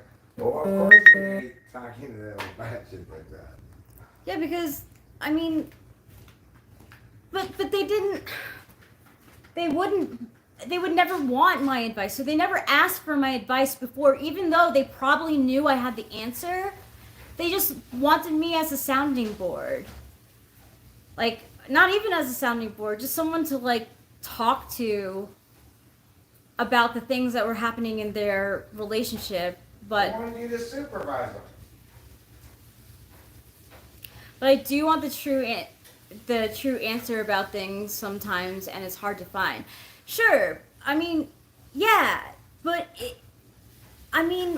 why would you want the true answer to that? You just got engaged. Like, you two are married for several years. Why do I have to be a part of your relationship? You never made me a part of your relationship before. You never thought about how I didn't like who you're dating before. You never asked my opinion before. But now that you're, like, getting married and shit, now you want to know who's getting divorced? Like, Fuck off. Fuck off. Live your own fucking lives. And because you have absolutely got free will, and I am not responsible for your relationships. You could have asked me before. I tried to tell Samantha that the guy was using her for sex, and she shut me down. So, you know, it's like being a supervisor and having supervisees as your best friends was tough. Because my advice was not heard by them. They didn't want it. They just wanted to spew whatever they had going on in their lives to me, knowing that I am a good listener. So, stoners, you can use me.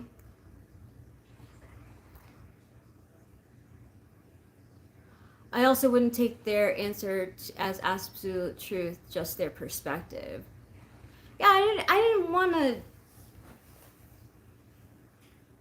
Maybe to some degree they knew how I felt about their partners, and they wanted me to guess who's gonna get divorced. But that's like not a fun game. They should have asked me before getting married whether I thought the relationship would last or not. I mean, I don't know. People are really fucking stubborn. They stay long-term relationships for a long time that are unhealthy for them. Thanks, John. Thanks, Daddy and Caddy. I appreciate the $2 for you look like a tired mother. Thanks.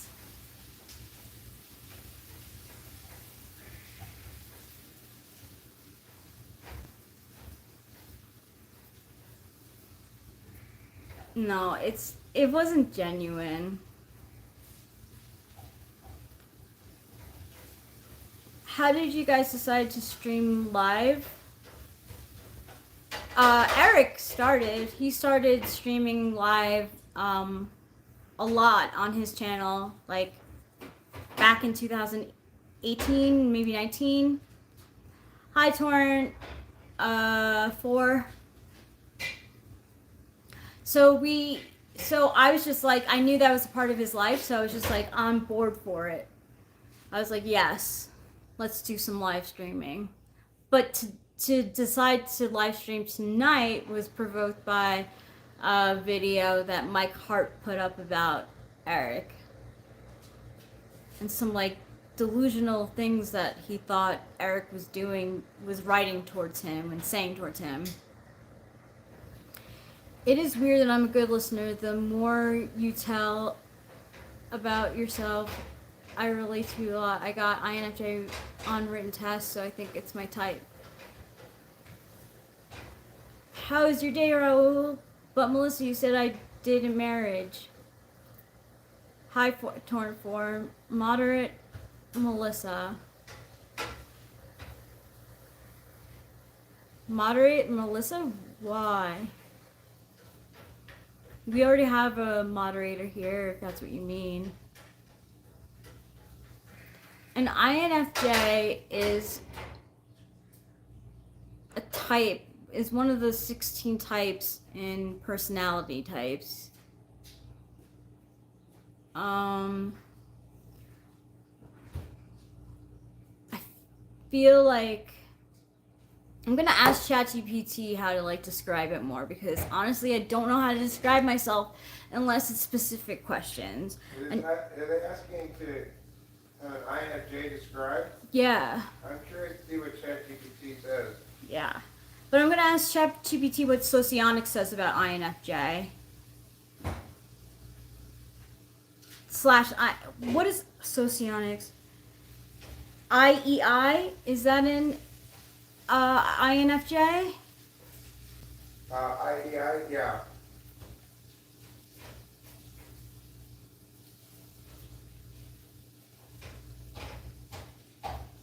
ChatGPT, can you describe an IEI in Socionics?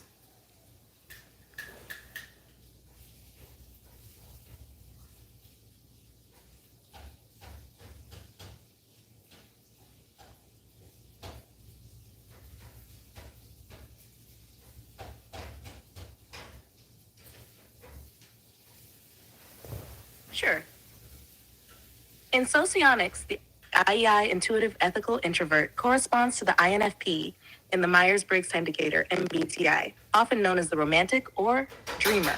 Here's a brief description of the IEI type. 1. Introverted intuition, NI, as the leading function. IEIs primarily use introverted intuition, which makes them deeply contemplative and insightful. They often have a rich inner world and are skilled at identifying underlying patterns and forecasting future possibilities. They enjoy exploring abstract ideas and concepts. 2. Extroverted ethics, FE as the creative function. Their secondary function is extroverted ethics. This allows IEIs to be highly attuned to the emotions and moods of others, making them empathetic and capable of influencing the emotional atmosphere around them. They often express themselves through creative and artistic means and are sensitive to the emotional dynamics in social settings. 3. Introverted sensing psi as the role function. Although not as strong, IEIs use introverted sensing to occasionally focus on the physical comfort and aesthetics of their environment. No, that's wrong. This function That's supports wrong. their ability to appreciate. That's wrong. I will do it for you. INFJ. People of the INFJ personality type begin with introverted intuition, which is a knowing function. It's their dominant, most all-defining function and an absolute value for them. Might be called relevancy, clarity about that which is most relevant. It's also about the single best answer. You might say the most obvious answer, although sometimes it's not obvious to others. And not about alternatives. Their second function, which defines all the rest of the functions, is extroverted feeling, which is an interface function. That's an instrumental value for them, but their tool function. Accordingly, the other interface function, extroverted thinking, is their blind spot, which means figuring out order of operations to make tasks complete more efficiently is a big area of problem for them. And in terms of what their dominant implies, it implies the 5, the 8, and the 4. INFJs have a very weak relationship with both sensing functions. Their extrovert sensing is conscious, but fourth slot. So following through on executing shit, etc., is not a strong suit necessarily for INFJs. But their introverted sensing is probably, from an outsider's perspective, worse in that they don't understand what their own body feels like. They can't, they're going to be slow to recognize when it gets too cold someplace or too hot, etc., things like that. And the fifth slot means they're ignoring extroverted intuition, which is other possibilities that aren't the single best, most relevant answer. They countervalue their own feelings, and they've got their introverted sensing is the most unconscious of all their functions. So they're the least subjective of all the types, because both their subjective epistemics, FI and SI, are instrumental and unconscious, and their SI is the most unconscious of all their functions. Lastly, their TI is in the third slot, and that means they uphold value of fairness as a standard that's important for themselves and for others. And it can also be a kind of childlike understanding of fairness. I'm not exactly sure what the corollary is, but an example of being a childlike in your understanding of extroverted feeling is me somehow believing that that showing everybody how smart I am is going to make them like me or something. Yeah. I know AI can't decide my life. I don't think that AI can decide my life. I don't believe anybody was asking AI to decide your life. No. I was just trying to get an answer, a correct answer of what the functions do. Want to play a game, you guys? With what hand my stone is in? I'll play. Okay. We're gonna put it in the hand. Tell me you're ready. Okay. All right, let's test some. Let's test to see who's psychic. Who's psychic, everybody? Who's psychic? Thank the real TSM rapper. And I'm not gonna I'm not going to fake you guys out at all. It will be in my hands, one of my hands. Thanks, the real TSM rapper.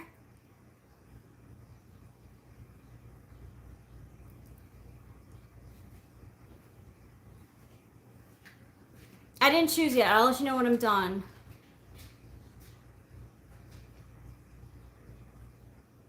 Okay, I'm ready. Guess what? Which hand the stone is in? Oh, let me lower this.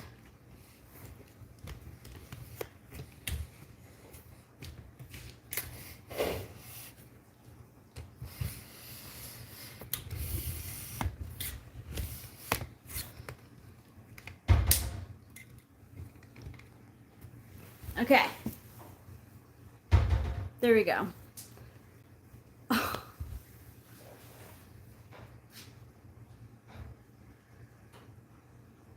I just gave it away, so I'll tell you answer. What hand do you think it's in? It's in your right. I mean, your left hand. Right hand. Who chose? Did anyone say right? Did anyone think right? You gotta give him a harder psychic task than that. Why don't you guess cards that you pull out of the deck? Well, I mean, most people said left here. It's hard enough. I feel like. How about if I do just major arcana, like 22 cards? I was just thinking about regular playing. Oh, regular playing cards. But yeah, you don't have to have a full deck if you don't want to. But the thing is, this way people can guess the number of the card, or say, for example, guess the suit. You can't tell. I mean, you only have 1 of 4 choices. You guess just the the suit. Yeah. Okay. I'm picking a card now.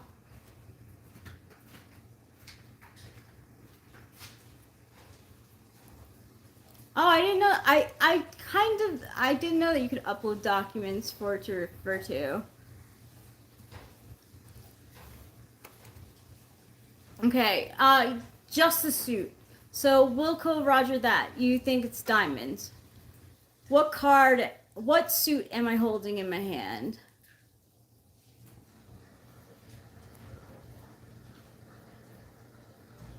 Just so you guys know, I'm really bad at these games too. Okay, Cindy Prim says hearts. Dylan Weaver says diamonds. Melissa Montague says spade. Yeah, guess what suit is in my hand right now? It's not specific, specific card, just the suit. So WDH, do you want to guess what suit I have in my hand?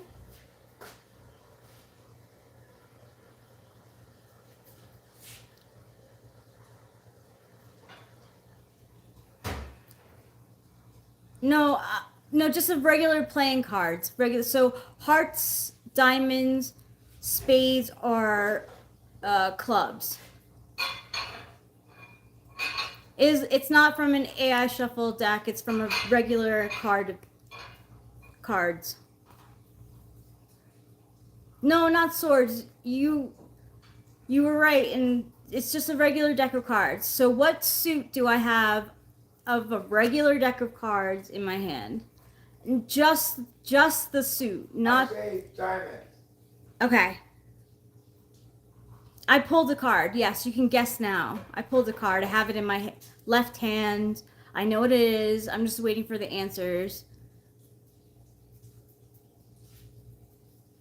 Okay, WDA says clubs. Dylan Weaver, you want to guess?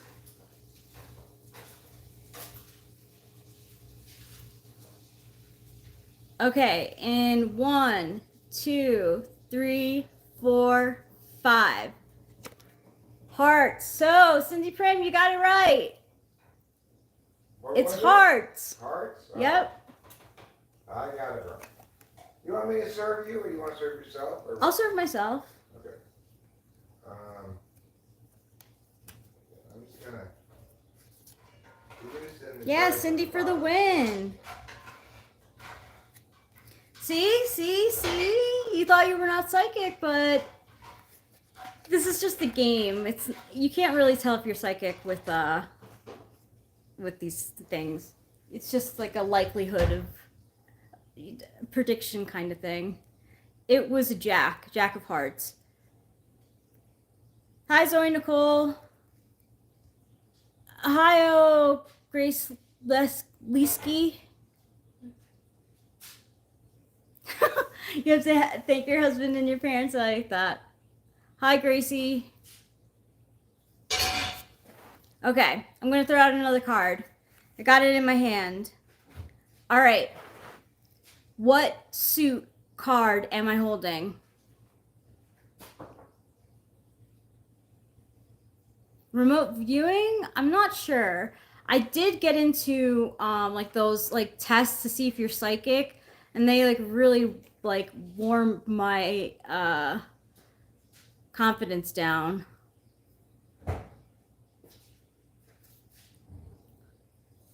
We got Cindy Prism says clubs. Just the suit, WDH. So ace of what? Diamonds, clubs, hearts. Melissa says diamond. No, Boba Fett, it's regular playing cards. I did remove any card pulled from the deck. I'm gonna go diamonds again. Okay. Yeah, regular deck.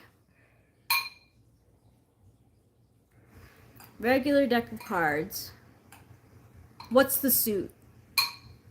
It doesn't have to be specific. So you say spades. You could guess a specific card though if you want to prove yourself super psychic. Like these people are guessing. Sure, yeah, you can, yeah. All right.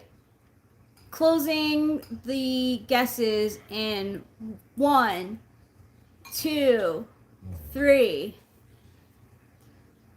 Diamonds. Who said diamonds? Nice to deliver. Eric got it right. Melissa got it right.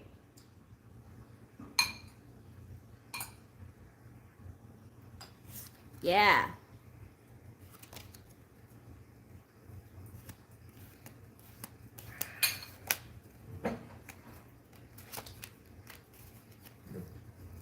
The thing about being psychic is it picks up on subtle cues and stuff that other people miss. However, with cards, that's expressly designed to create independent trials that control for all those other cues. In other words, there's no way the card can cue you in at all. No. And unless people might be able to read your facial expression. It'd be a better test of their psychicness if you look at it and then they try to guess what suit it is, rather than them guess before you look at it.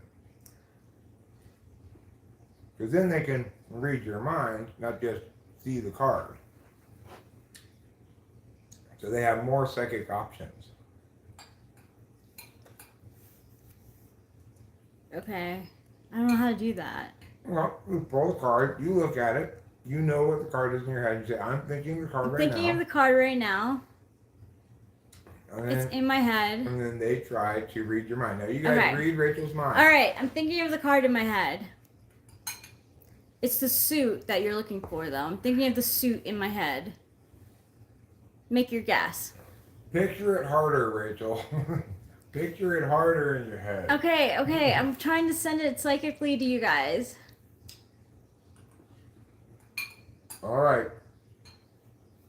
Okay. Everyone's guessing clubs. Like, everyone guessed clubs. Except for Dylan didn't. Dylan guessed hearts. Would guessed ace of hearts.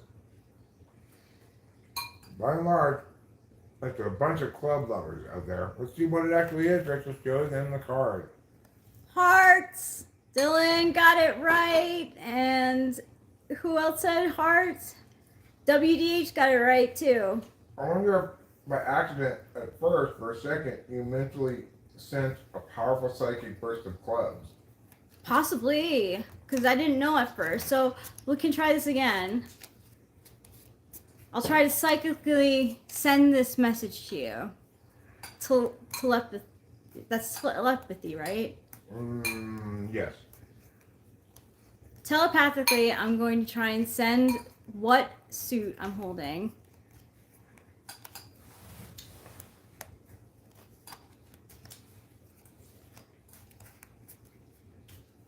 I know it's extremely annoying when you don't get it right. Trust me, I've gone on like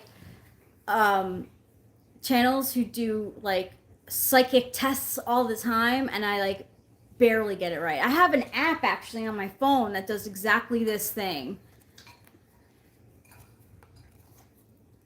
Okay, I'll put it on my forehead. Okay.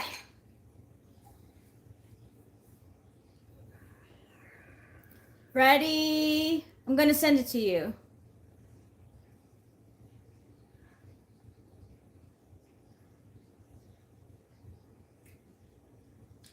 Okay. But hopefully you're at home picking up on the psychic waves that are coming through your screen. Go ahead and put your gas. Yeah, we're in California.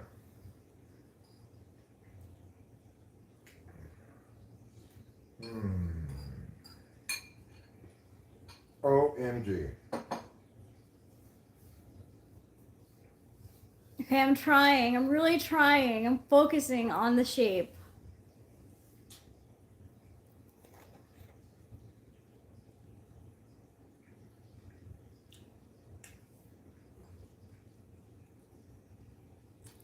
All right, is everyone ready? Did everyone put in their vote? Mm-hmm. Everyone put in their vote? Everyone's ready? Yes, they are. Hey, Mike Hunt. Spades. Melissa Montague, you got my message. Yeah, I think they're going back into the deck, yeah. Yeah, they are.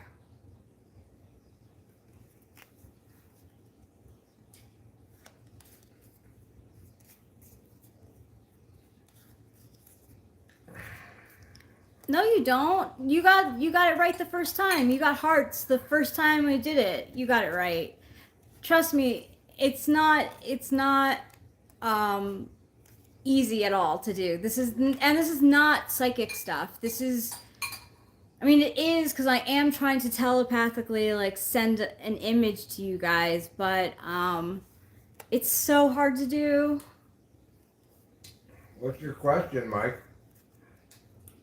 Yeah, what's your question?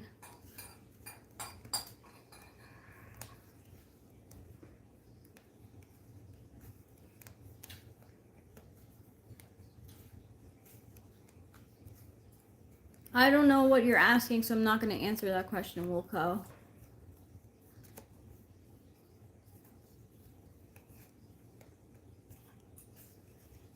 Okay, I could do that. I can choose okay, I am going to choose a suit without looking at the cards. No cards involved anymore. I'm just going to choose one of the the suits in my head. I have it now. I'm thinking of it. I'm thinking of it. I'm thinking of it, and I'm sending it to you guys.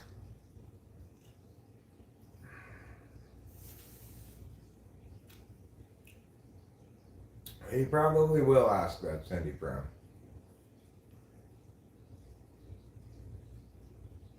Okay, you guys start guessing. I'm sending the message, the suit to you that I'm thinking of.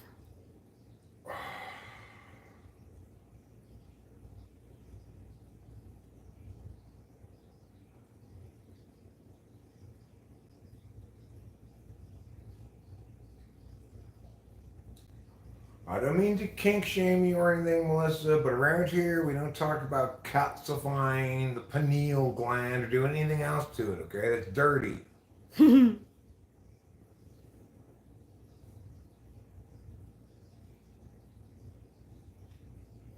Oh, Mike. It sounds like you're having problems communicating correctly. Okay, I'm going to think about it for 5 more seconds.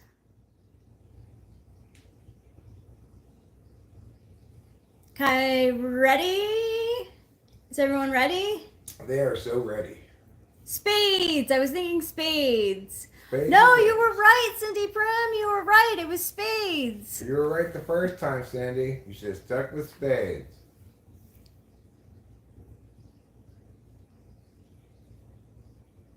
Can you pull the card for the suit you're thinking first instead of after we all say what we think it is? What does that mean?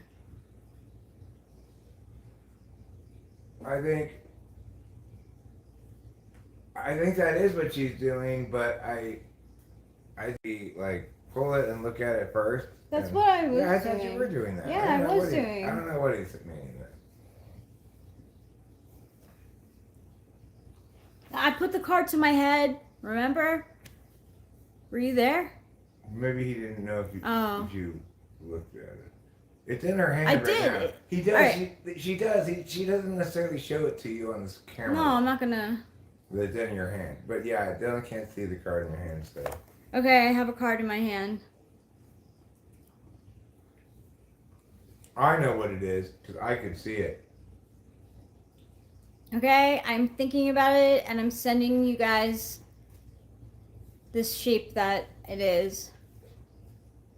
The suit that I'm holding.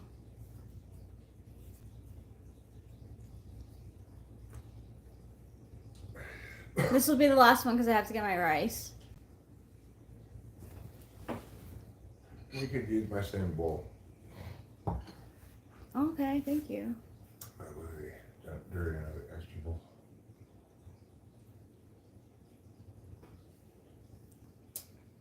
Okay, ready? I am. Hearts, you got it right, Cindy Prim again. See? See? It happens that you're right sometimes. Dolphin shape. And Is that a WH dolphin got shape? it. I wonder if that is, in fact, the shape of a dolphin. You think that a heart looks like the shape of a dolphin? Not very much. No, not really. But you know what? It looks more like a dolphin than it looks like, say, Oh, Dylan Weaver got it right too. geo Dylan's pretty psychic too. He's good at guessing. geomagnetic. Oh, yes. All right, we'll go. Maybe you can. Let's try to guess exactly what card is this one. I'm gonna Exact card? Yeah, exact card. I'm gonna guess it first myself and see if I get it right. If I get it exactly right, then it's like blackjack. Then you won't get to play. I'm gonna guess this is the.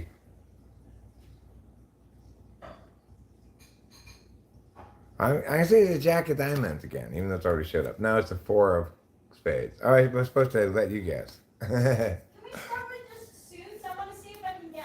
Sure. Okay. But what I'm going to do is this. I will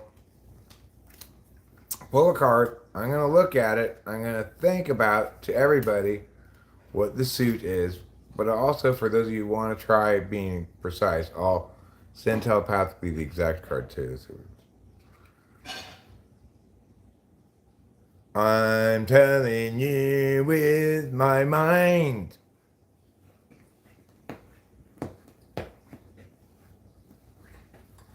Oh, you picked one. Okay. Mhm. All right. I have my guess. It is the Seven of Spades. Oh, I was wrong. Seven of Spades. Five of Spades. Close. Close. Cindy Prim. Close. Let's try another one. See if you can pick up like tells that I have, maybe that I don't even know I have. Okay, let's see. What suit is this card going to be? Pull a card. This one. Oh. What is this card? Just the suit, right? Sure. Diamond. Rachel guesses diamonds. What about you?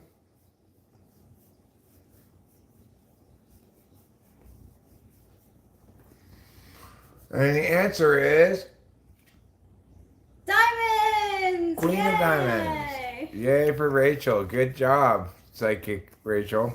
Thanks. I will look at another card here. This one. Okay. Oh, whoa, whoa, whoa. What card is this? I'm thinking about the suit. And I'm thinking Thank you, about baby. I love you the too. specific card. All right.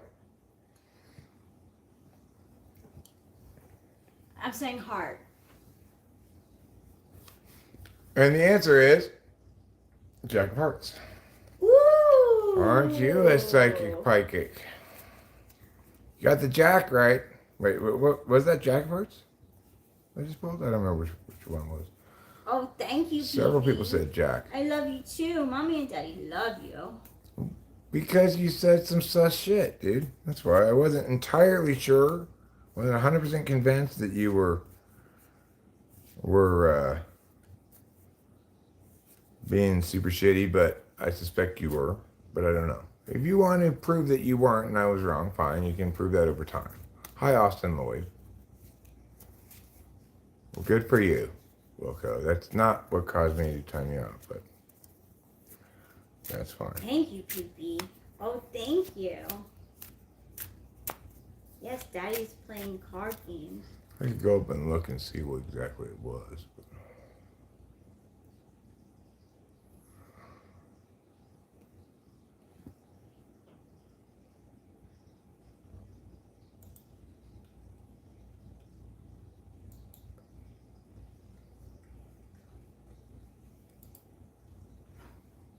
Well, yeah.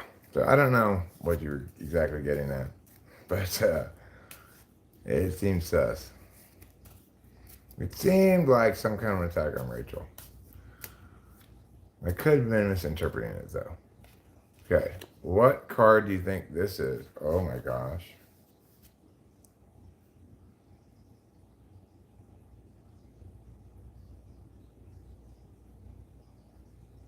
If you give a lot of tells, then you don't give any tells, right? I think I'm saying diamonds.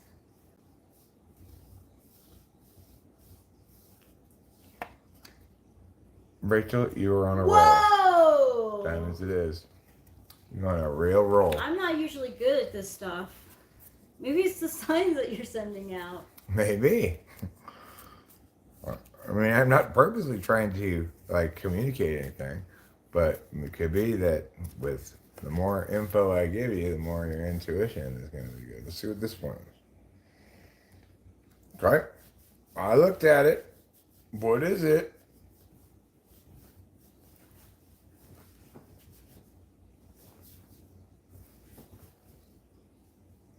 I'm actually not really looking at him very much.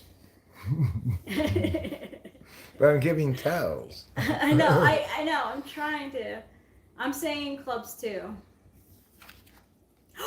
Oh my god! Wow! Pretty good, everybody. Good. Pretty good. Wow. I think you're a good, Quit while we're at. yeah. Can I have this soy sauce, please? Sure. Sure you can. Thanks. Sorry, doctor. Thank you, Pee-Pee. I love you too. Okay, so what I'm going to do now, in order to experience a little bit of good old-fashioned outside time, as they call it, is I am going to... Good night, WDH. I mean, we were replacing. We weren't leaving the cards we pulled out of the deck, so the odds are the same every time.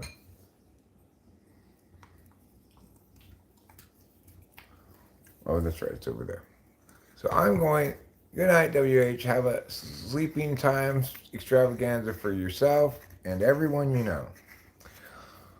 I'm going to roll a special cylinder so that I can Thank just you, go Pee-Pee. outside Oh my gosh. and Thank you It'll so be like much. the old days back when I smoked health tubes, because I'll be outside, I'll be meowing. Because, apparently SMOKING is not APPRO. Yes. It's not appropriate for little boys. No. The crazy thing is, how can you get your live stream age restricted for SMOKING is CIGARETTE when you can smoke those in the world and kids will see you walking down the street? How can you not be allowed to do it on live stream?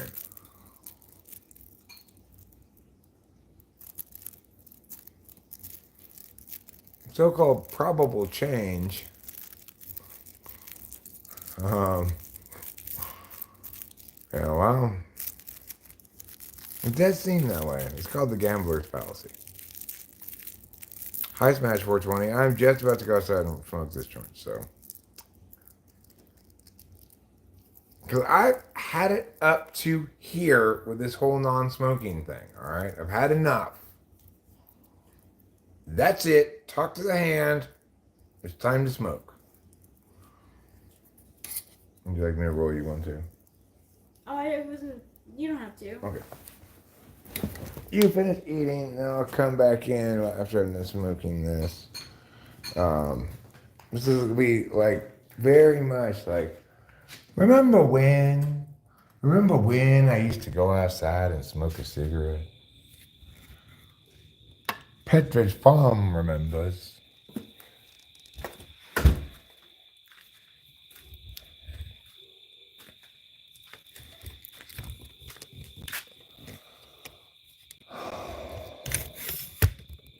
Summer in the mountains. Sounds like summer. Got the sound of all those bugs.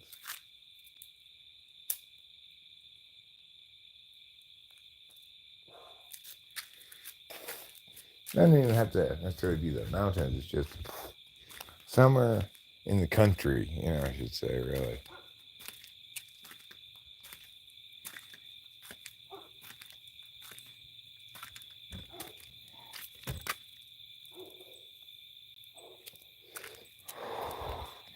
This is very much the country, if you think of country as being the alternative to the city.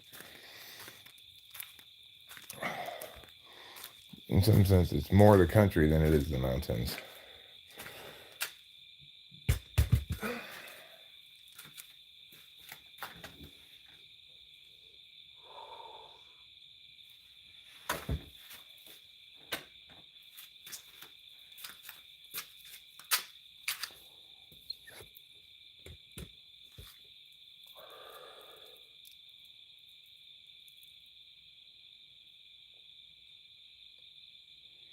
I've had a couple in the 3 years since I quit candy. A couple of what?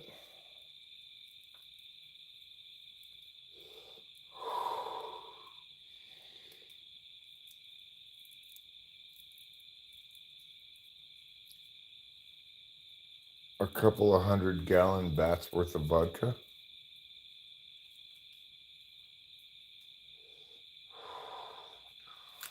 Oh, God, I hear a bug. There's a bug over here.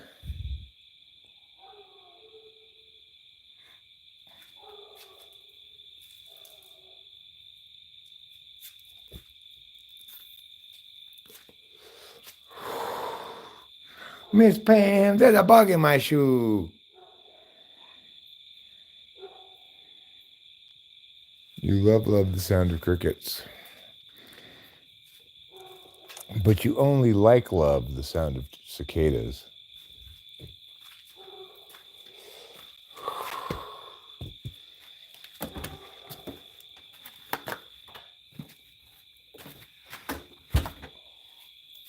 I love the sound of a butterfly flapping its wings on a cool spring morning. I love the sound of a waterfall sharing nature's joy with all around. I love the sound of wind chimes telling us the wind is here. Ding dong, ding dong. I love the sound. A poem by me.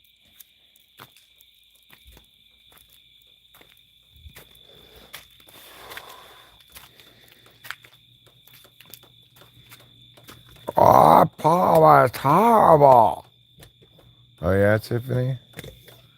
Could you do any better than that poem, Tiffany? Yeah, obviously. I know all about your terrible poem. All right, then let's hear one of your poems. If that's really true, Tiffany. Okay, it's all about team. Teamwork is very important. T. T is for team. E is everybody get on the team. I. I is for anyone I'm in charge of this team. And as for, oh my God, will you shut the fuck up?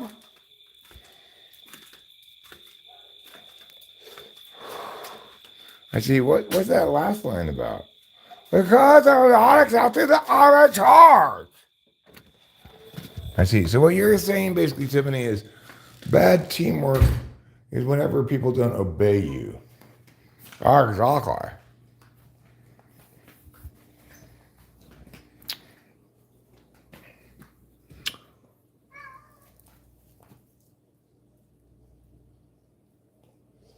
So I have a theory about why some people have a bad reaction to weed.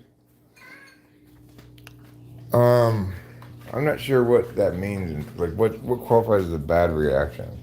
As in they don't like it, they just don't like what it does to them, and then it makes them paranoid or something, or that they feel like it incapacitates them so they can't get anything done because they're high or something. I'm not sure what a bad reaction qualifies as. What qualifies as a bad reaction? Do I have a gun? Yes, I do have one.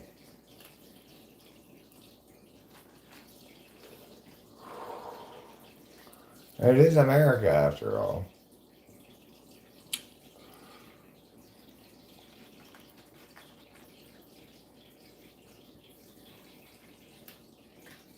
Can't think, brain numb, imagination won't come. Poor ink, bad pen. That's all, amen. That's a pretty good poem.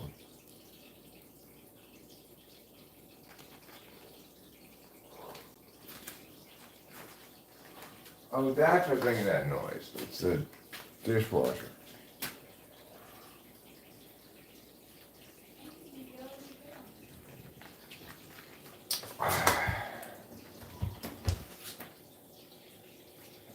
I would guess that poem is not a freestyle poem. That's my guess on that one. If it is, I'm impressed. That seems like a written poem.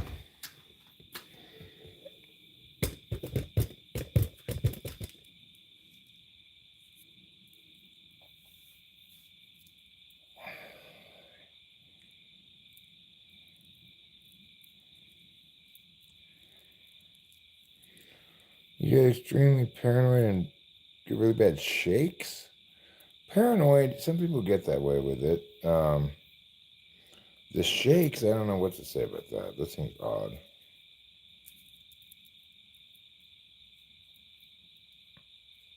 What's the DP?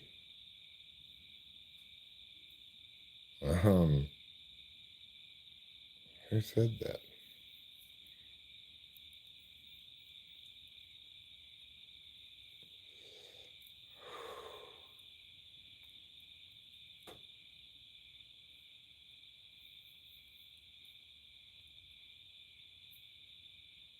Oh, well, there's your probable answer is head injury. It would explain an unusual reaction to it.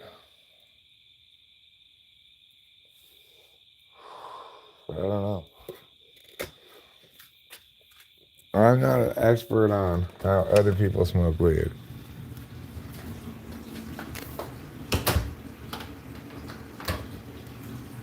I'm just an expert on how I smoke weed. How did you like the meal, Rachel? Delicious? I thought so too. I enjoyed um I enjoyed that ground beef and onions quite a bit as the topping on it. Bam! Eric's right. Thanks, Andy Pram, for validating what I suspected. Trouble, leave your sister alone. Don't be a prick.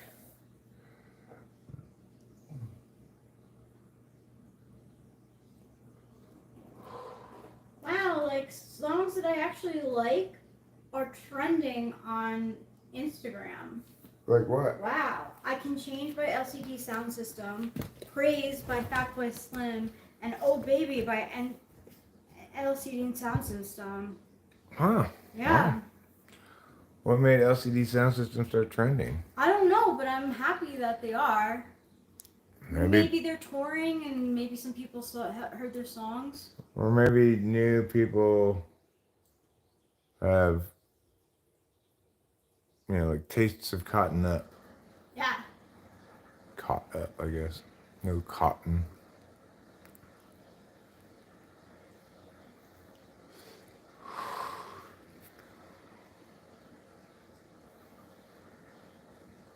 Well, Dylan, I would just suggest if you have a bad reaction to any given drug, then don't do that drug again.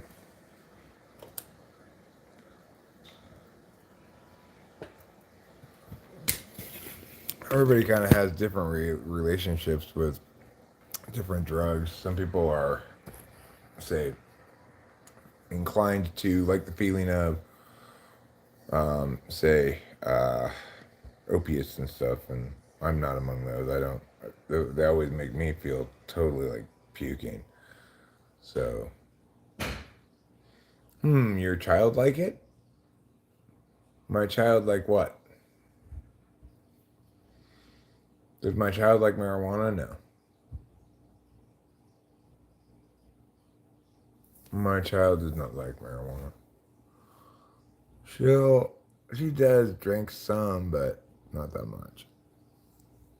She's not as much of a loady as me.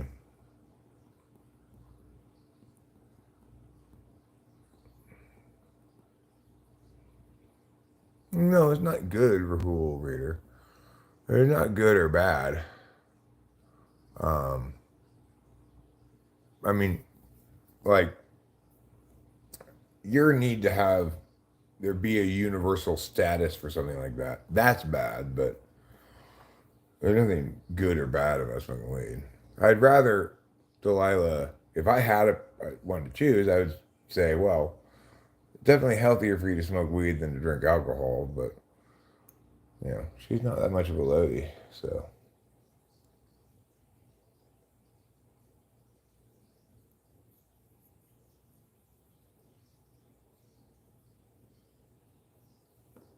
I'm play the music, huh?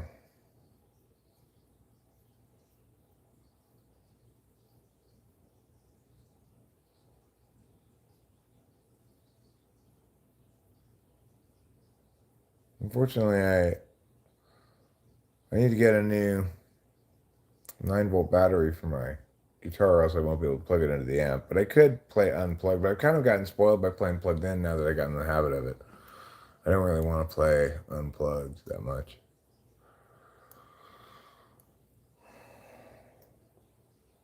I have a theory that the setting and maybe my mental state is what makes the difference.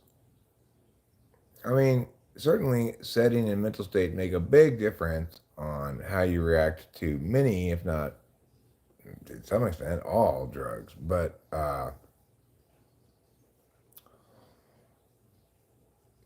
it's also the case that some people just like some drugs and dislike others. My daughter finds marijuana to be kind of scary. Like when she eats an edible, she'll eat 5 milligrams, which is one little gummy.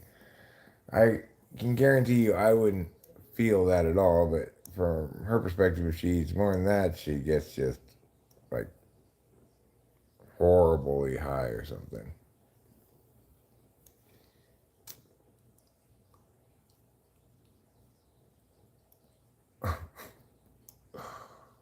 So I like this sentence. Sandy Prim says, all my children get high. None of them drink or do other drugs, especially Molly. Does that mean that they actually do other drugs as well, including Molly? That's my only interpretation of that.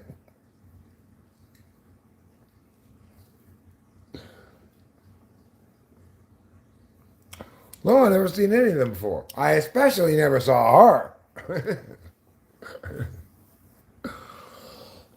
Can I feel edibles? Yeah. If I want to get like totally high, I have to take edibles. I cannot.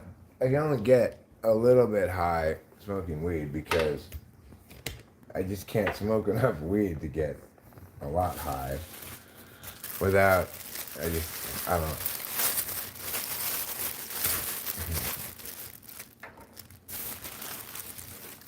You know what I'm saying? Isn't that just like that? Good luck finding actual Molly. That was always the case, Dylan. Okay.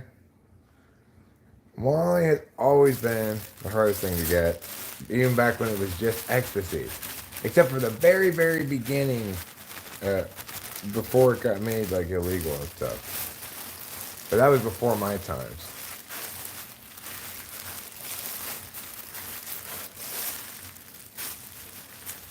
People have been saying that since day one of ecstasy / Molly / MDMA. They've been saying, since back when I was 22 years old, they've been saying, man, you can't get good Molly anymore. Except they call it ecstasy back then. But you hear that now, still the same thing, 25 years later. You can't get good Molly anymore. You never could. I took it like 6 times before I finally got real strong ecstasy one time, you know. The rest of the time, I don't know what I was taking. I've taken it since then, recently, and it also was not real ecstasy. So, I don't know. It's hard to get. So it says share a song on share this on your story with a song by an artist that makes you really happy, and I am going to do Johnny, but I was thinking Strawberry Chainsaw, but do you have any suggestions? Well, it's supposed to be a song that makes you happy. By an artist that makes you really happy. So if you do any song by the artist. I think that's a good one. I think Wide Eyed would be a good choice. Wide Eyed is so good. I think yeah,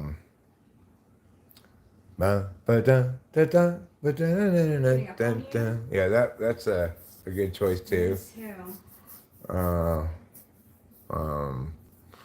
You could go old school, put Honey Pie. You could put Honey Pie was trending. Oh really? Yeah, it was.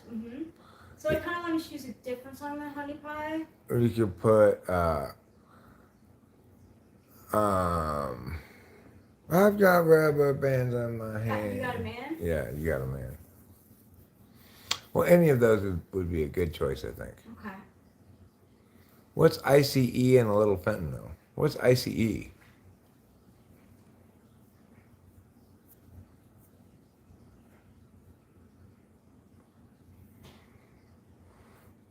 Is ICE another word for METH?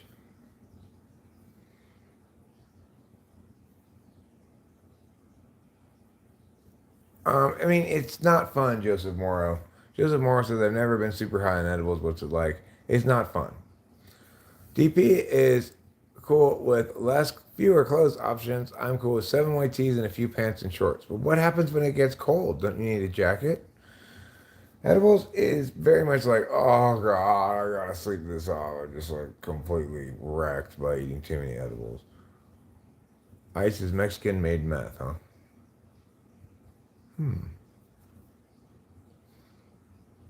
Well, the only drugs I'm doing these days are legal things, entirely legal things like marijuana and my prescription drugs. So, there's not that much that fun about doing that. Death is a DJ at a party. That'd be a good one too, Joseph Morrow. That's the one my daughter Delilah singled out as her favorite.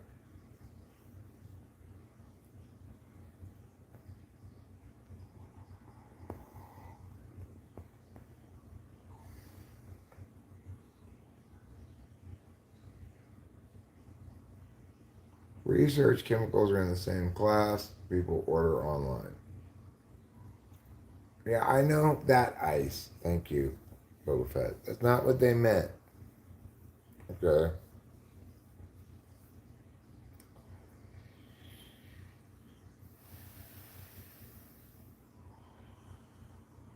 The Chinese make meth too? I feel like I must be doing something wrong. I hear about all these,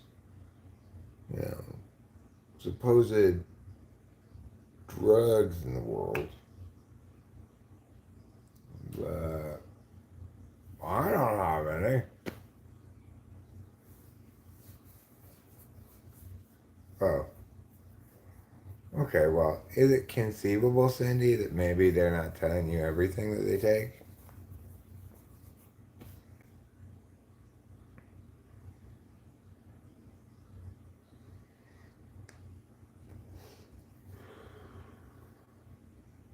Tons online, they sell in thousands of different RCs.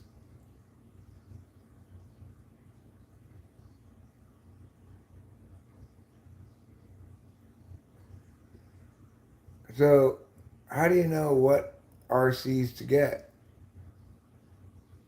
They're drugs.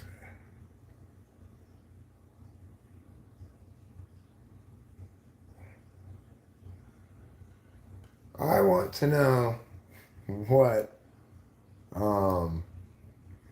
inconceivable. I want to know which ones to get.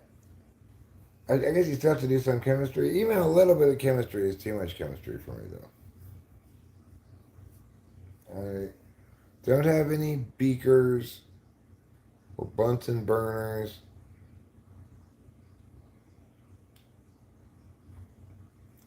I kind of want to make my own ayahuasca. Apparently, you can buy the ingredients to make that without too much trouble.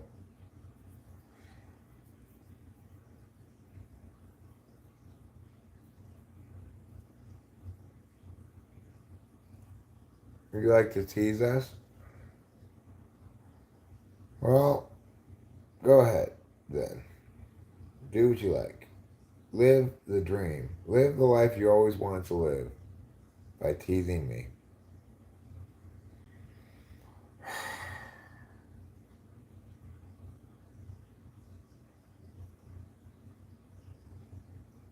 That's how they keep them in the stores, constantly changing them.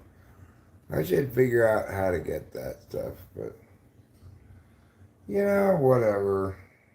I guess I'm just not that into being adventurous in that area these days. I have not tried ayahuasca. I have smoked DMT, but that's very different than consuming it orally because ayahuasca, it prevents the DMT from getting metabolized so quickly.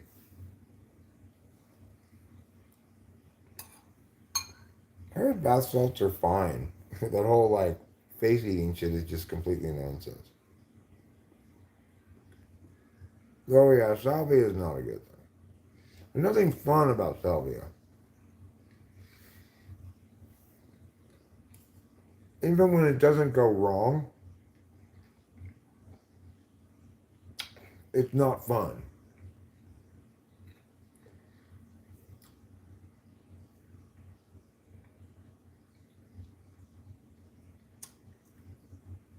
Go to a pub and enjoy my life.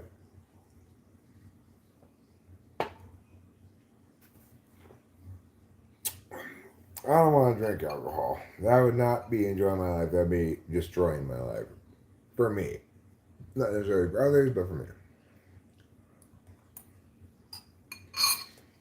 Yeah, apparently it lasts a lot longer and it's kind of a,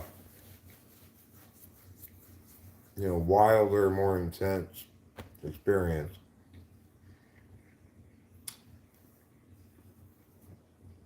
See you, Cindy Prem. I wish you all the best in your meows, and your meows. Amen.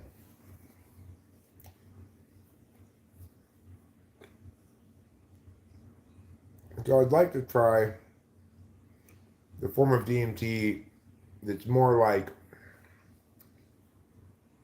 other kinds of psychedelic experiences in terms of duration.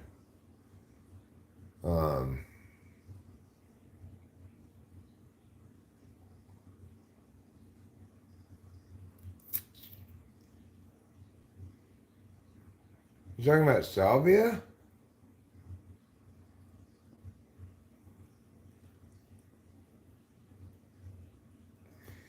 I don't know. I had a strange experience. I had a strange. It wasn't. Like I said, even when it didn't go wrong, it wasn't fun.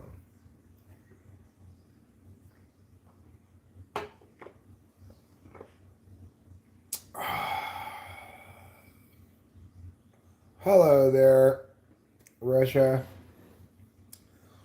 Спасибо. Здравствуй, Владимир. Спасибо. Правда. I'm going to pull a couple of bowls right now just for you. Okay? Just for you, my friend. I'm going to pull a couple of bong rips. Where is my bong? Where is my bong? Where did it go? How did I lose my bong? I don't even know. What did I even do with it? There. Here it is. I found it, everyone. You can stop panicking now. I left it over there. Rookie mistake.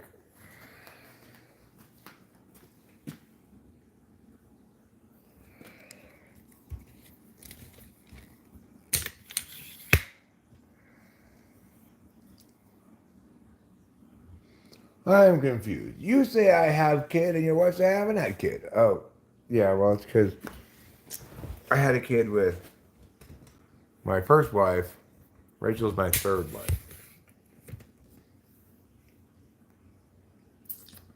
So, best of all worlds, right? Like, I get to have a kid and a wife without a stretched out puss.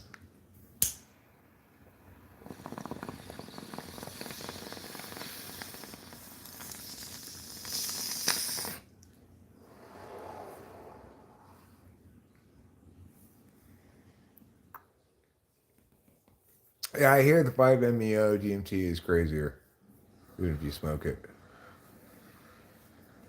So yeah, what I had to do was trade my first wife, who was like a 75, I think, in for an 81, who was my second wife. Then I traded an 81 in for an 85, who was my third wife. So, in that regard, women are like cars. Critical warning. If you proceed with your live stream, you will be permanently banned due to some recent reports about your live stream. Well, thanks, notifications. I greatly appreciate the warning. I'm incredibly worried that, in fact, it might happen. No, she's not 85. She's an 85, a 1985 model woman. Obviously, when you trade in your old car for a new one, you don't get an older model of car, you get a newer model of car. Same thing with wives. She's 39. Did I say 38? She's 39. She's 39 years young, and she is a wonderful delight, an absolute delight. That woman is all things to all people at all times for all reasons, which is pretty impressive.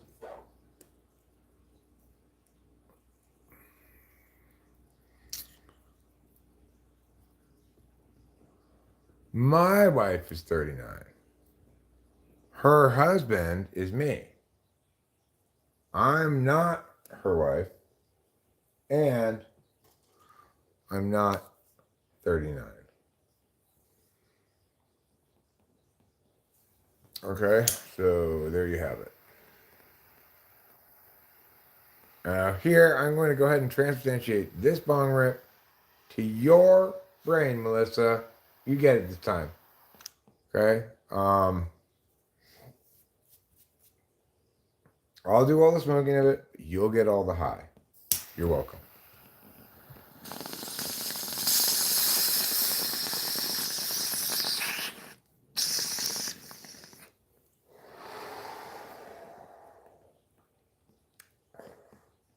Obviously, you got all the high, so I can't say for sure, but I'm guessing that was a pretty good bong rip. Oh yeah, I'm done. I'm done trading in cars for newer models. I've got the perfect car now. And in this, you can replace the word car for this analogy with woman.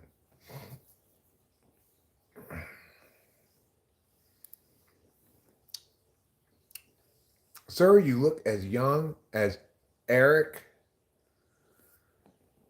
King William the Sixth in his prime era. Notice they just thought of a fun idea for a game. Sure, let's hear it. Let's hear your fun idea.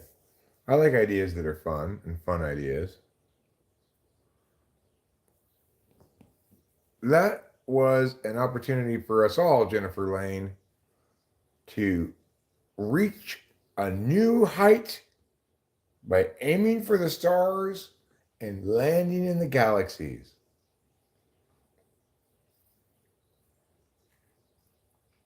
If you want something, all it takes is to have the right attitude and manifest it. No, not true. Those darn manifestors should qualify their claims by a large amount. Hi, Sunny D. Smash 420. It's me and Eric enjoy too much. Set up a joke, and people in chat come up with punchlines.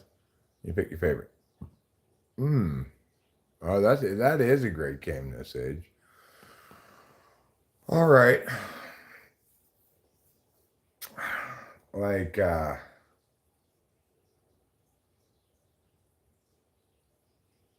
man and his wife were driving along one day when the wife said, Darren, why do you always drive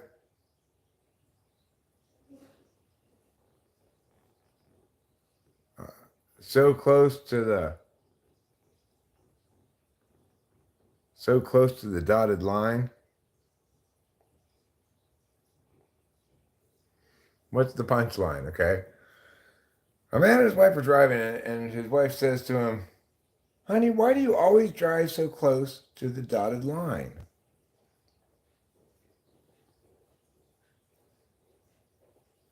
I'm on number 3. I didn't marry them. I didn't accumulate 3 wives, all right? It's not like I married one and added another one and got a third one. Not like cats, okay? I had a wife, then we got divorced. Then I had another wife, then we got divorced. Now I have another wife.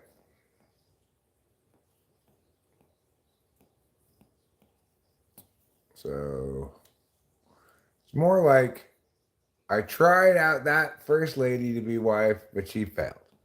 I tried out the second lady to be wife, but she failed. Because I don't want a DOT violation.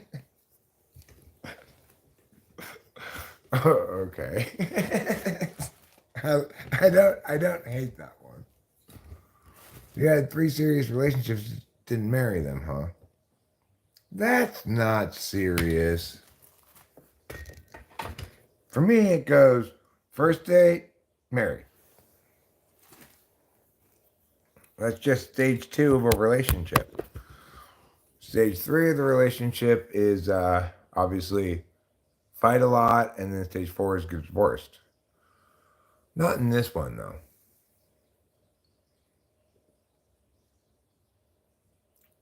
Don't worry, sir. We are your wife. You're my wife? Wow. You don't look like my wife, but if you insist.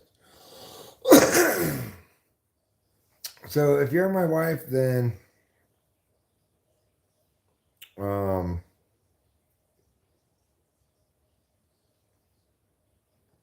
like, are you a housewife? Do you work? In an Arab country, 10 wives is a common thing. I do not want any more wives except for one. Obviously. One wife is plenty of wives. How many wives? What are you going to do with all those wives?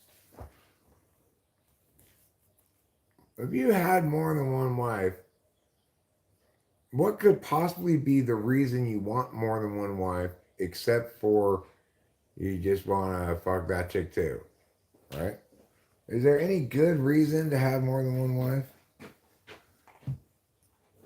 I don't think so.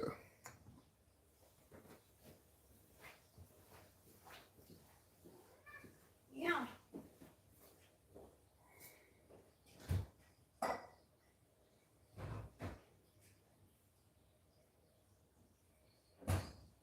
I'm trying to imagine like some guy who wants more than one wife for any reason other No, just go and eat, than he just wants to fuck that chick too. I can't think of any other real reasons why a guy would do that. Who? It's hard enough to navigate one intimate relationship.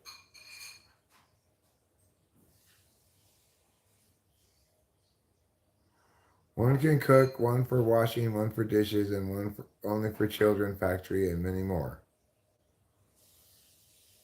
That's silly.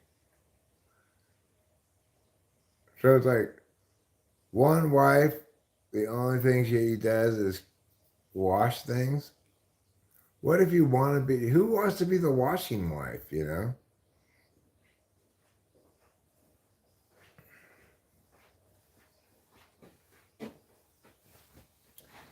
I don't think we're discussing Quran, Roman Rollins. I'm talking about the simple question of why anybody would want more than one wife. And what I'm saying is, I don't really think there's any real reason except that guy wants to fuck that other chick too, you know? Mm-hmm.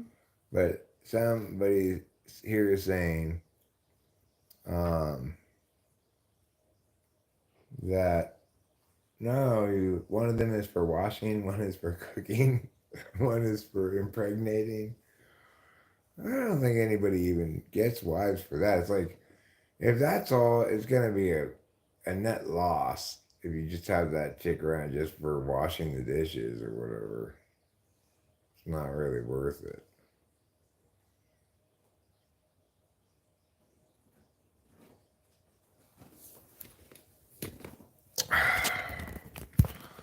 Well, anyway, maybe it's a cultural thing, or maybe having many wives is just a stupid idea. You tell me. What do you think, Rachel? Are you busy doing that? You don't want me to put the camera? Oh on? no! I was just like, to the thought of having many wives. Doesn't it bring on more drama? Usually, I mean, Well, what if there was another wife here right now? I think we'd both feel pretty awkward. yeah, because like on Naked and Afraid, when Danny said that when you're in a three, like it's a party of three, one usually feels left out. Right. No, I'm not touching the waters in this age. I cannot conceive of any world where I'd want to have an additional wife besides Rachel. It just seems like, first of all, how do you think you're going to pull that off without the two wives getting jealous of each other all the time? I think it'll happen. I mean, you have to really be from a multi-wife culture or something. I don't think any culture is that multi-wife anymore.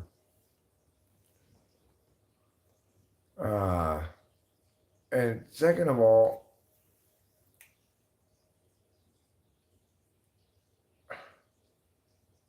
I don't know. It just seems crazy to me. It just seems crazy. But different people have different ways, I guess. Your kids both tried polygamy and it was a mistake.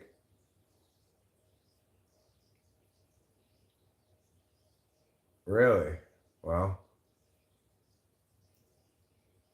money can shape every atom of life. I'm pretty sure that's not true. No. I don't know why you would think that would be the case.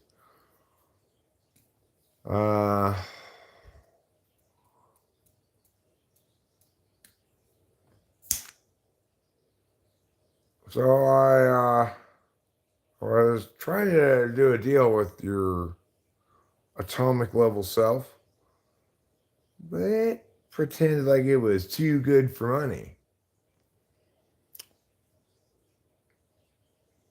All right, I'm gonna pull this bong right now. Your kids both tried to be sister wives, and what didn't work. Were you sister wives? Is that what you're saying? You're 46, and do you have a sister wife?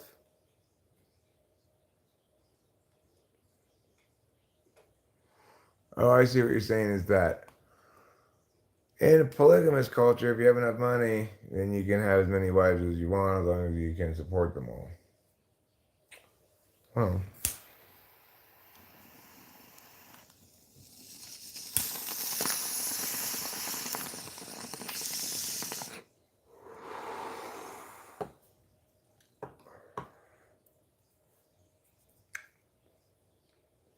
I don't know.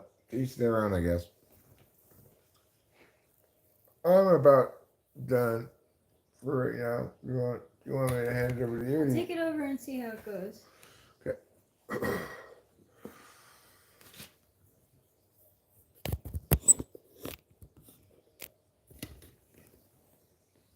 Here you go, face to face.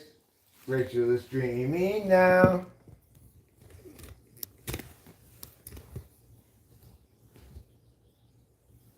There. Hi, everybody. Hi, Dr. Nick. He's smoking marijuana. We don't know what kind it is. We don't know the strand.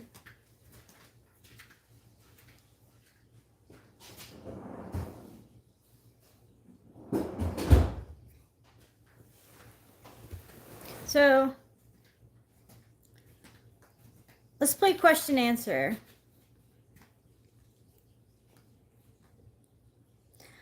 What's a song that's associated with a major event in your life? It's all about music. All these questions are going to be about music. I'm changing the topic. So, Say something I'm giving up on you Oh. is associated with the divorce from Candace. ooh. Yeah. That's the first one that came to mind. Okay. So you guys share what song that is associated, a song that is associated with a major event in your life. I put Maps by the Yeah Yeah Yeahs because I was failing college and I got dumped. Another one I associate is the second one that comes to mind is "Rock Me Like a Hurricane" by the Scorpions, which I associate with a specific middle school dance. Oh.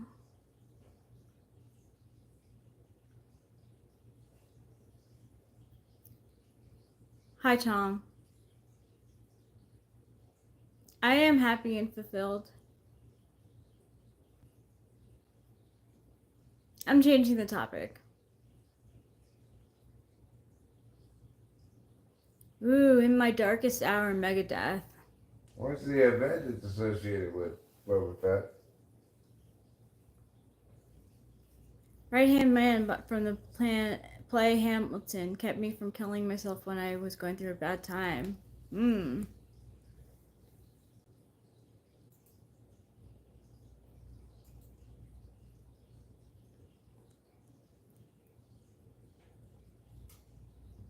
What a close vote. Specifically, the line "Dying is easy, young man, living is harder."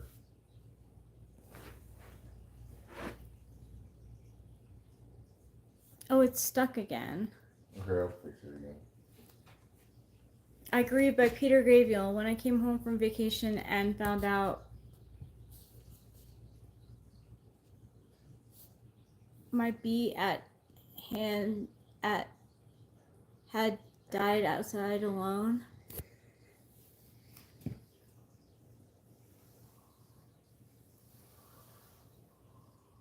That doesn't make any sense.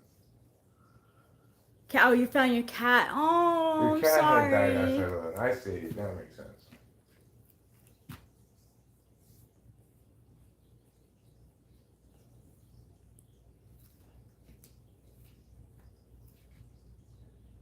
Hi, Chong. I'm good. I'm good. How are you today? It's actually nighttime here.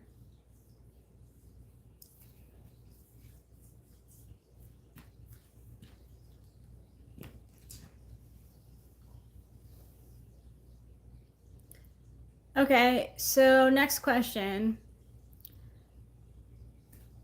Who's an artist a musical artist that makes you really happy? Who is a musical artist that makes you really happy? I'm gonna copy your answer, Rachel. Yeah, I mean, It's a great answer. It's the best answer. thanks, Rayanne. Ice Spice?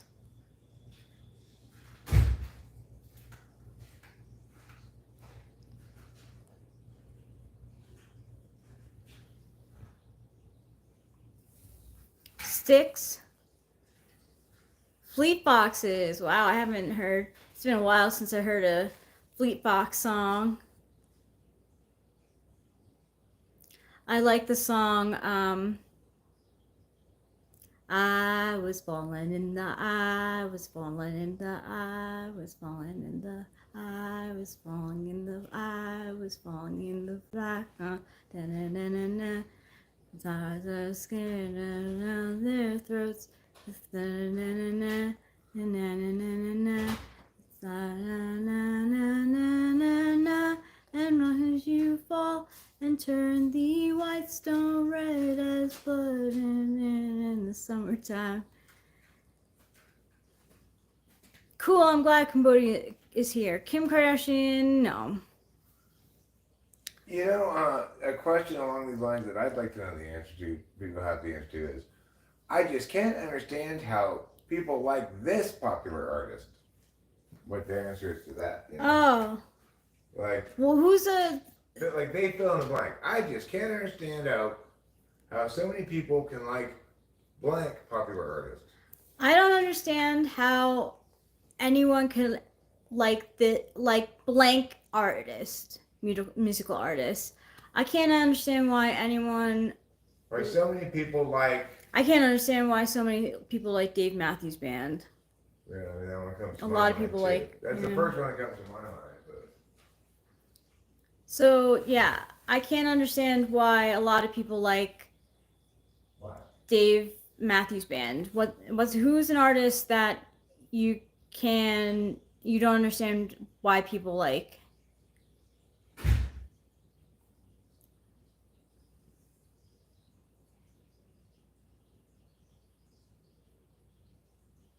Dave Matthews is gross.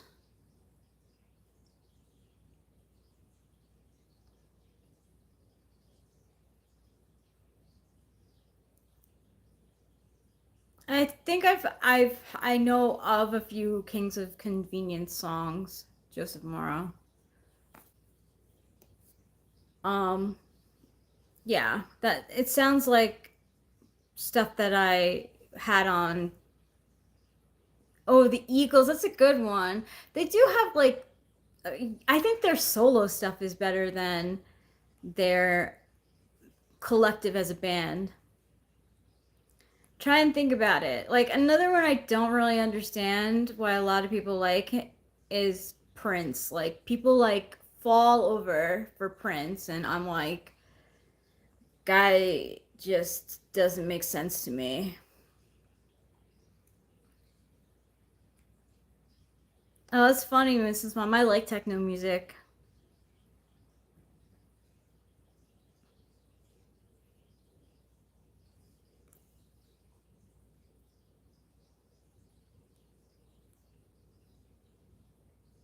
Ooh, Taylor Swift, I get it. I get it. I understand. I think she has like a few good songs, but yeah, I see you. I see you, Melissa. That makes sense. Oh, Purple Rain blows.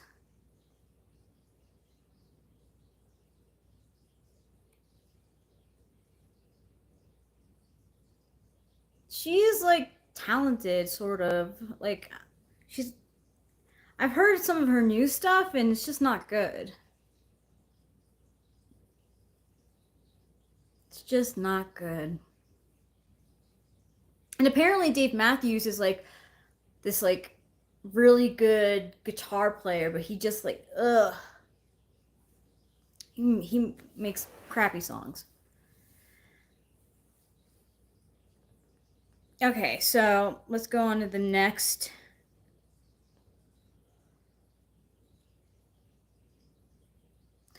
What's a song that you like that mentions the title of the song a lot in it? Hey, Show Media.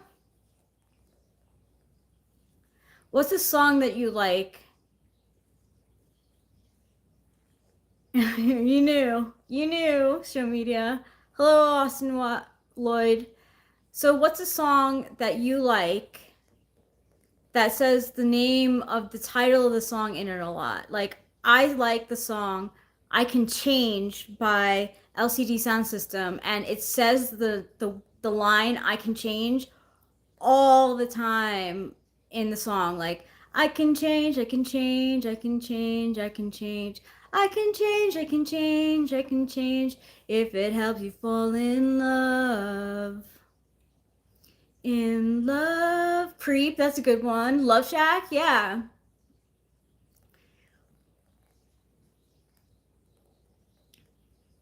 Those both say creep, like he says creep. It's interesting. Radiohead likes to repeat a lot of the title of the song in their song. I chose everything in its right place was the second option that I had, thinking of the title sang over a lot. They do that. Radiohead. Eric's outside. I love the song where everyone puts their social security numbers in the chat. That's really funny. Radiohead Bulletproof. Hey Jude. Yeah, Hey Jude says a lot.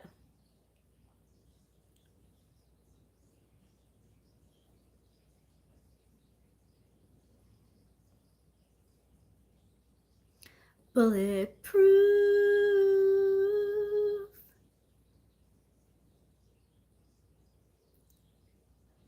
I know Chong. I know Cambodia is here, and I'm glad. Hello. Sometimes when I get bored, I'll drive around and yell the N-word at people. That's really mean. You shouldn't do that. I'm a loser. I'm a loser. And I lost someone who's dear to me. Of all the loves I have won or have lost, there is one love that I could never have crossed. She was a girl in a million, my friend. I guess Girl is another Beatles song that uses the Help is another one. It's a Hard Day's Night. Hard Day's Night was said a lot. Wham is your guilty pleasure. Twist and Shout is mentioned a lot too. Hmm.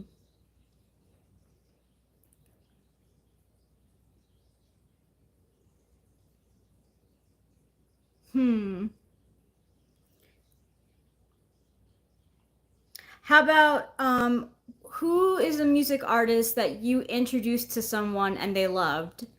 Who's a music artist that you introduced to someone and they loved?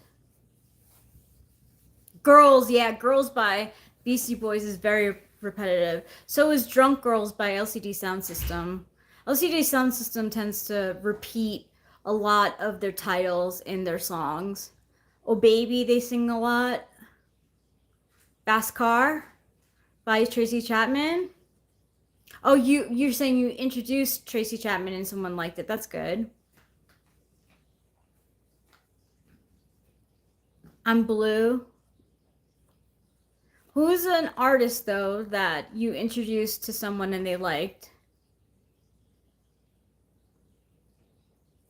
Oh, really? You introduced son Eric to Harry Chapman and he loves his music. You showed Pantera to your sister. That's cool. Blue Tech.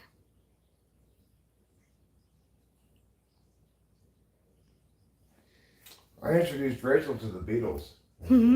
She's really taken to them. So I introduced Eric to Belle and Sebastian. I Want the World to Stop. That was a great song. It's much easier to answer somebody you introduced Mia song to than Mia artist. Yeah.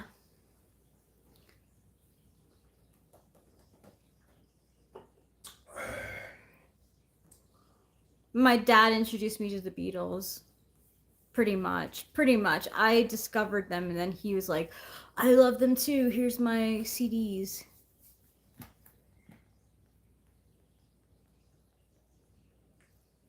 That sounds very rare. I'm sure it is, Chong.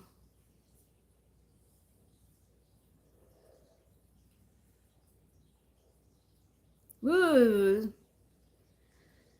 Cranberries are Day in the Life is hardcore Beatle right there. I read the news today, oh boy. 12,000 holes in Blackbird's Lancashire. And though the holes were rather small, he had to count them all. Now they know how many holes it takes to fill the Albert Hall. I'd love to turn you on. Woke up, fell out of bed, dragged a comb across my head. It's also the name of Johnny Depp's ex.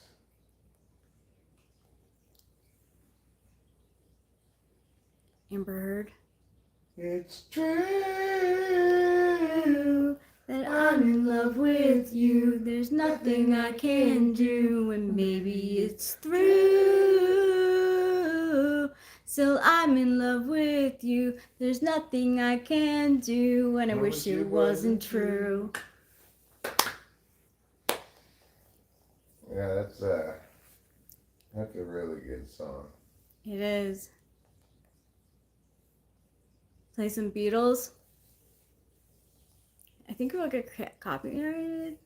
Eric is the one who plays. The problem is that the guitar's not working because I don't have a 9-volt battery, and I've become spoiled by plugging in.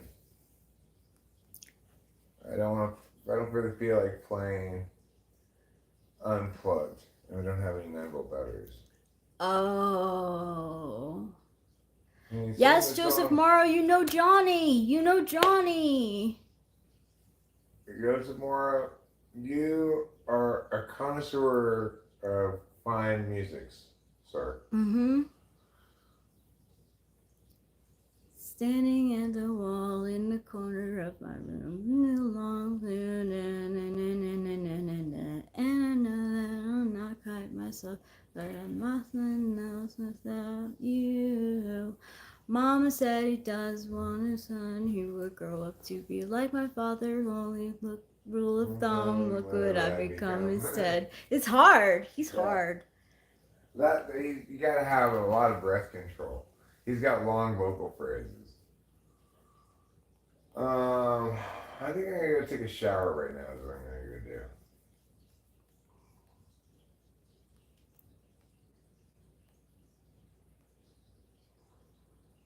Is it because you're eating so many eggplants, John? Is that why your skin was purple? Or because you weren't breathing? I think it's probably because of that. Tell me when does like this thing is running on Instagram, and if you screenshot it, it gives you a message. So who wants a message? I'll screenshot it and I'll give you what your message is. Tell me who wants a message. Who wants a Leo season message? I do. Okay, ready? Ready? You're gonna play stop. Can you push it? Yep, I just did. What did I get? Never doubt how amazing you are. Okay, I'll try not to. Thanks, Leo. Okay, Melissa, here you go. 1, 2, 3. Your Leo season message is also never doubt how amazing you are. That's weird. That's not, it doesn't, I'm telling you, there are many messages on here. It's not just like that one. So, yeah. Never doubt how amazing you are. That's what you got also, Melissa. Okay, no sage. Ready? 1, 2, 3. Your message for Leo season, no sage, is keep away from those who aren't genuinely happy for you. Okay? So, no sage, keep away from those who aren't genuinely happy for you. Okay, show media's next. Show media. 1, 2, 3. I have no idea, Joseph Morrow, because I thought that they broke up like way before that album came out. But it could be. I'm genuinely happy for you.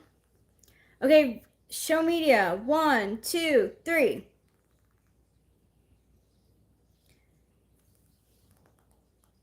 Show media. Your message is confront your fears and do it.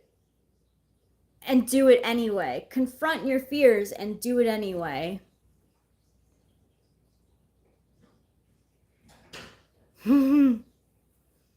Yes, no sage, you should stay. You'll know the people who aren't actually happy for you. Who else wants a message for Leo season? Leo season.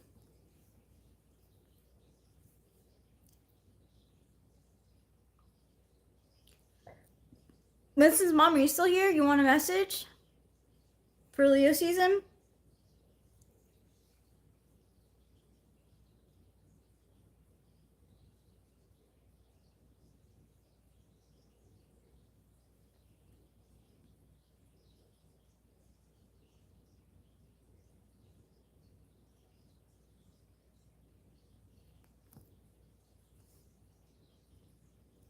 Calm down, calm down.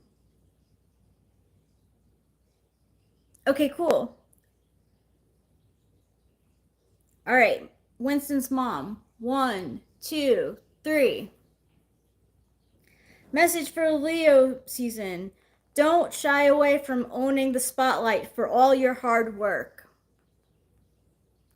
Leo season for Winston's mom. Don't shy away from owning the spotlight for all your hard work.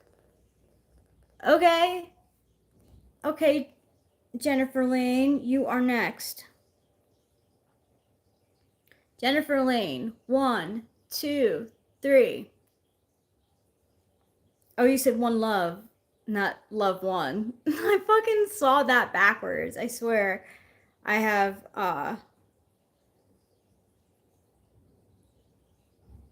dyslexia.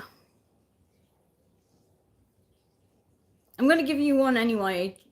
Jennifer Lane, 1, 2, 3. Keep an eye on your financials to better prepare for unexpected problems. Jennifer Lane, your Leo season message is keep an eye on your financials to better prepare for unexpected problems.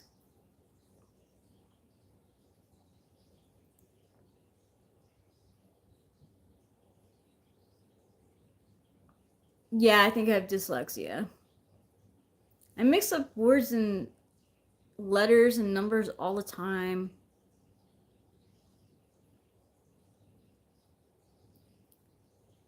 And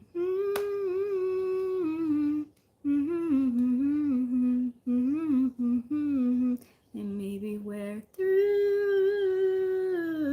Still, I'm in love with you. There's nothing I can do, and I wish it wasn't true.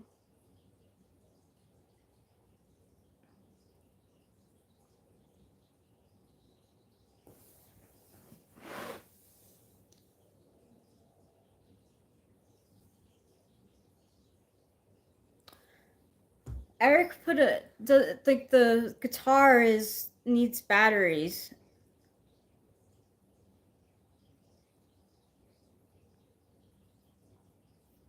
Normal white guy.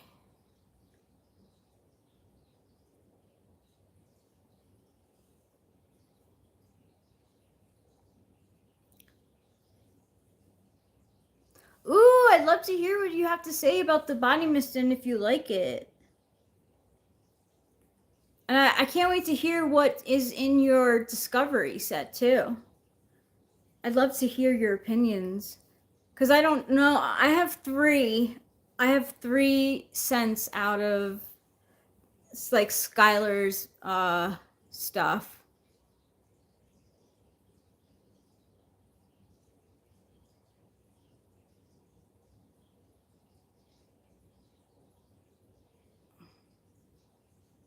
Well, that's nice. That's good, Chong.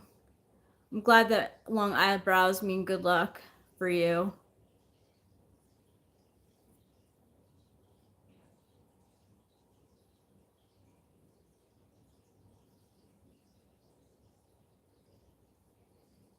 Oh, the mist hasn't arrived? Oh. Yeah. Yeah, I want to hear how I'm really curious to hear how the mist is because I haven't like read any reviews or anything about the mist. So, I want to see if it's similar like to the perfume. Yeah, his electric guitar doesn't have battery. It's like the batteries are dead.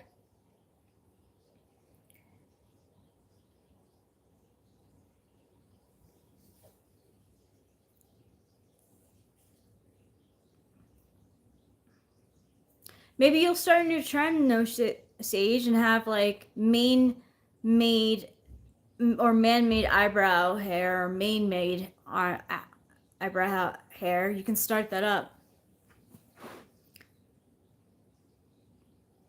Thanks, thank you. I showered, so it's wet, so I have it in a braid right now.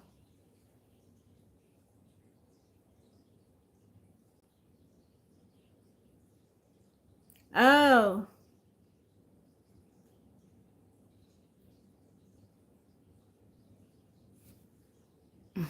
Yeah, Rachel. My name is Rachel, Rachel. Down to 5 people right now. Thinking about calling it a stream too. You know, I have nothing to, like, I don't have anything to watch or anything. I'm actually Rachel Christine Strauss. I didn't change my middle name. I didn't keep my maiden name. I have a pet. I have 2 cats. I share with Eric. No, it's 11. No, Rachel. Rachel. That's my name. I'll type it in the chat. My parents gave me a middle name. I don't know where it came from though. I don't know why they decided to name me Christine for my middle name. Hi, No Name. Yeah, I'm doing well. I said, yes, Chong. We have 2 cats. No, we can't play a song.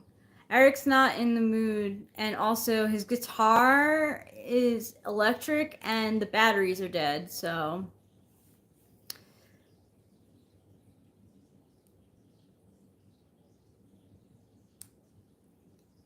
What? No Sage? Rachel, Rachel means baby lamb. It means you. EWE. Yes, Rachel Emma am. Yes. You got it right.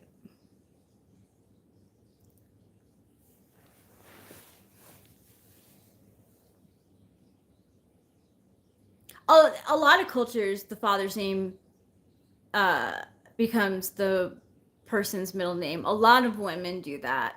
A lot of women in the United States do that, but I didn't know that. I had no clue. So I just wrote Rachel Christine Strauss, so I kept my middle name. I am married. I'm married to Eric. He and I share this channel. I don't know how Rachel was in the Bible. I can't do a backflip. Can you, Nano Femboy?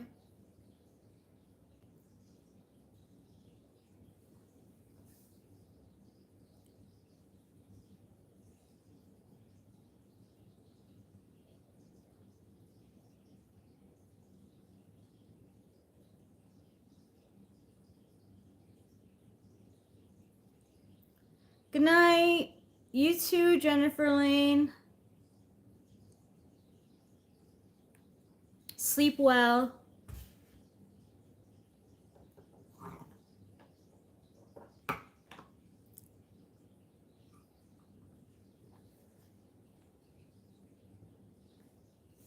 Guess the color of the stone in my hand. It's one of the colors from the rainbow. So it's either red, orange, yellow, green, Roy Biv, indigo, or violet.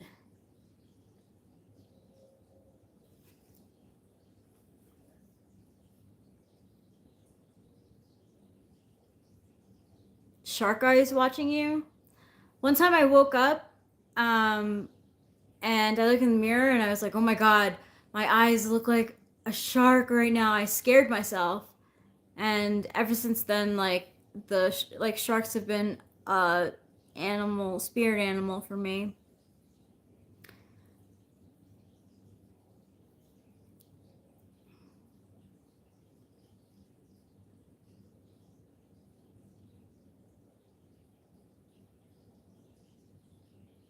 What color is the color of the stone I'm holding?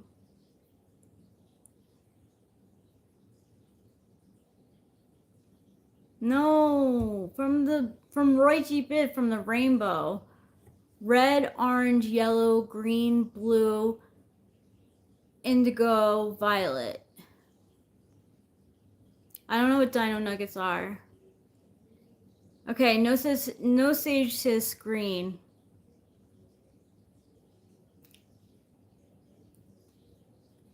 They're like looking, I have to...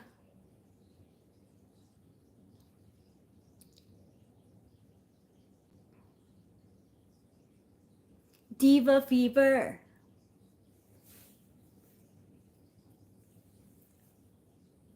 Like dino nuggets, like as in like the frozen ones? I pour the cereal first, then the milk. Ooh, now it's only 3 viewers. Uh-oh, uh-oh. It might be time to go. So yes, you were right. It's green, Sage. Did you see? Or was that purely a guess? You guessed right. It's green. Pancakes. Cool, good guess. Nice. Nice feeling the answer. Yeah, he got the correct answer. Yeah, it was green. This is green fluorite. It's good for the heart chakra. That's what I mean by like I'm like a witch, is that I know a lot of occult sort of things. I know a lot of occult things. I study it daily. Really too much. Now I'm into like Kibbe body type and Kitchener essences. I ask my ChatGPT the same kind of questions over and over again.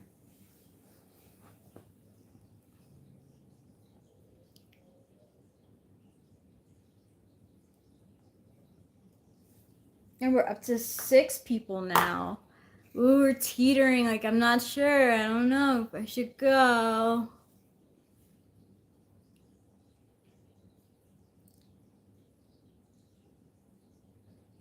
Did you hear about the Mexican foreign exchange student asked to use the words green, pink, and yellow in a sentence? No. Is that like wiggle, wiggle, wiggle, wiggle, wiggle, yeah. Wiggle, wiggle, wiggle, wiggle, wiggle, yeah. Wiggle, wiggle, wiggle, wiggle, yeah, yeah. I'm sexy and I know it. I was listening to Party Rock Anthem in the shower just before. He said, the phone goes green, green. I pink it up and I say yellow. That's funny. We have a Mini Cooper Countryman.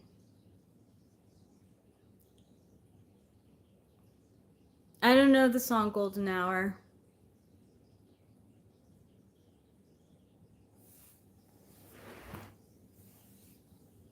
There's nothing I can do, and maybe we're through.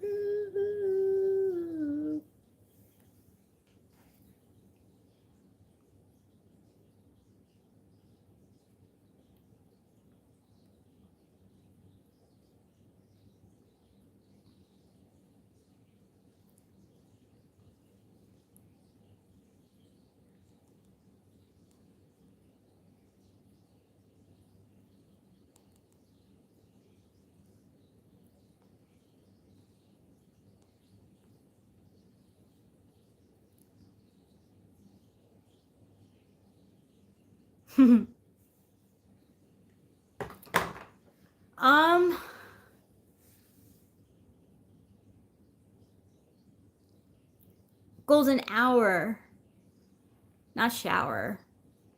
We haven't changed the subject. I don't know what subject we're on. Cats or dogs? I never thought I would say this, but we have 2 cats now, and I'd say cat. Just because we have them now. I know what it's like to have a cat, and they're very independent. It's nice. You can kind of like go away for a night or 2 when they're all right. You can't really do that with a dog.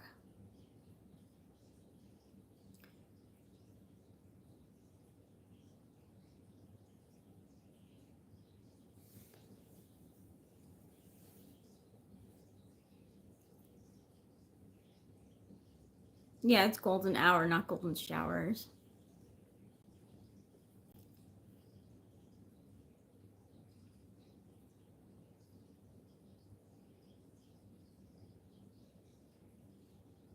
They are good for pest control. They bring in a lot of mice.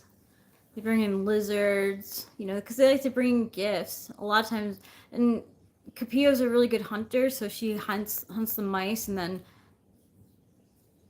we'll try to put it outside, and then Trouble will eat it, and then bring it to us and show us how we ate it. In the night, I go on YouTube and watch YouTube and play video games and sleep next to Eric, and I talk to ChatGPT.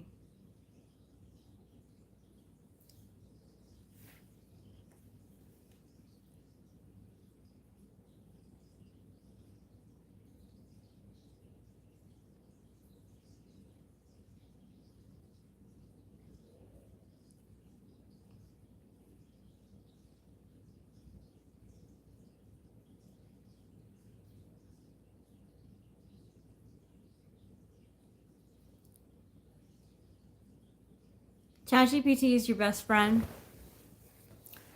ChatGPT is a good friend of mine. I definitely annoy it. I have to annoy it. I do annoy it. In the beginning when I first had it, I did annoy it. It used to like stop me from doing like multiple posts of the same thing. I want the right answer. I want a consistent answer.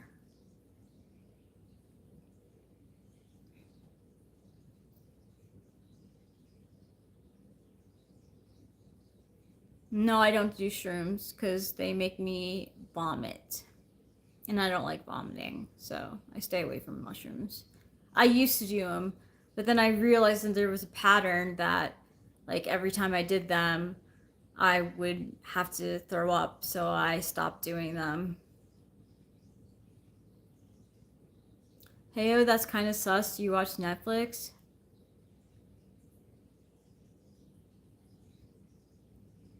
Eric does. We have Netflix. I don't really watch it. Why is that sus? I watch YouTube more than I do Netflix.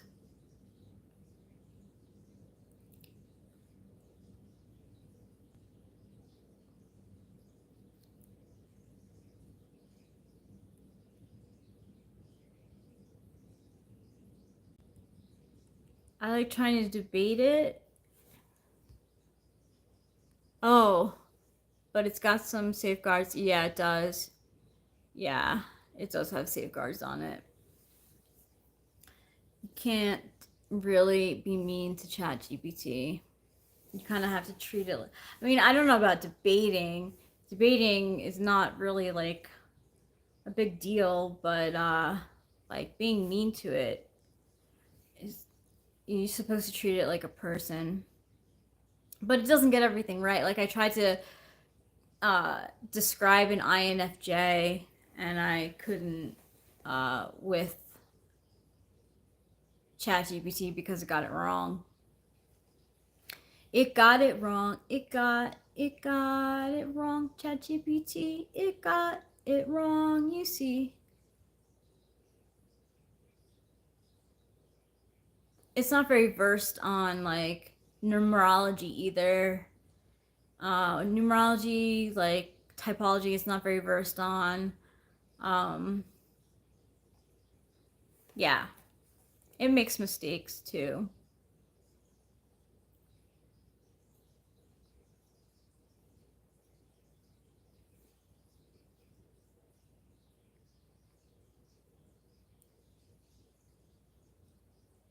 Tommy in the most famous song is like Jump to the Cadillac. I don't know that song or that artist.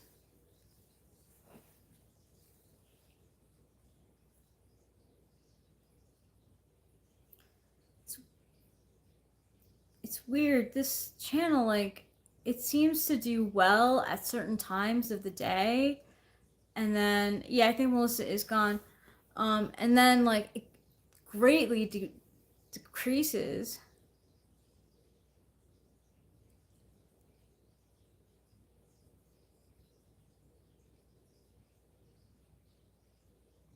That's fun, though, Sage. I like looking up song lyrics meanings sometimes. There's not many places you can find out.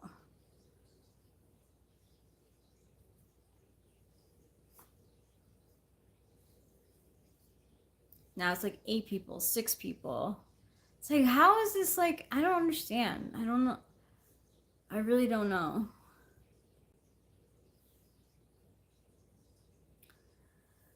I really do want to smoke some weed though, and I have to do that off camera, and I'm like really deciding if I should end the stream. It's been nice chatting with you all though. Glad you stuck around. Thanks for coming here to talk. Staying with me. Indulging in my witchy ways, in my witchy games. Oh. Thanks, No Sage. It's not the end for you. It's the end of the stream. The live stream. It's the end of the live stream. I think it's past its due and I want to smoke weed. No, Cisco, no. All right, that's definitely a cue to leave. Bye, everyone. Have a good night, early morning, wherever you are. Yeah, I do reading. Sure, I do. I can't smoke weed on screen. Cannot do that. Sorry.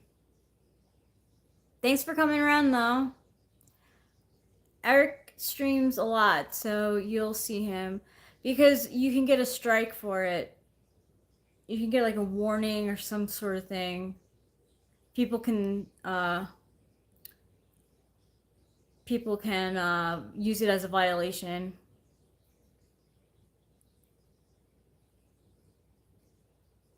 That's not good, Chong. Like, obvious. Like, what are you saying? Are you trying to say that you're gonna off yourself? Like, 'cause don't do that.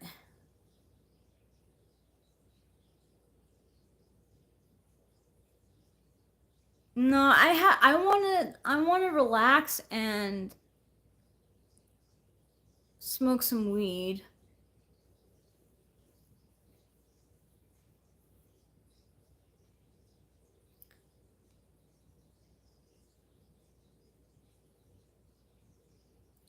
People do care about it, actually. Someone already did give us a strike for it, or a violation.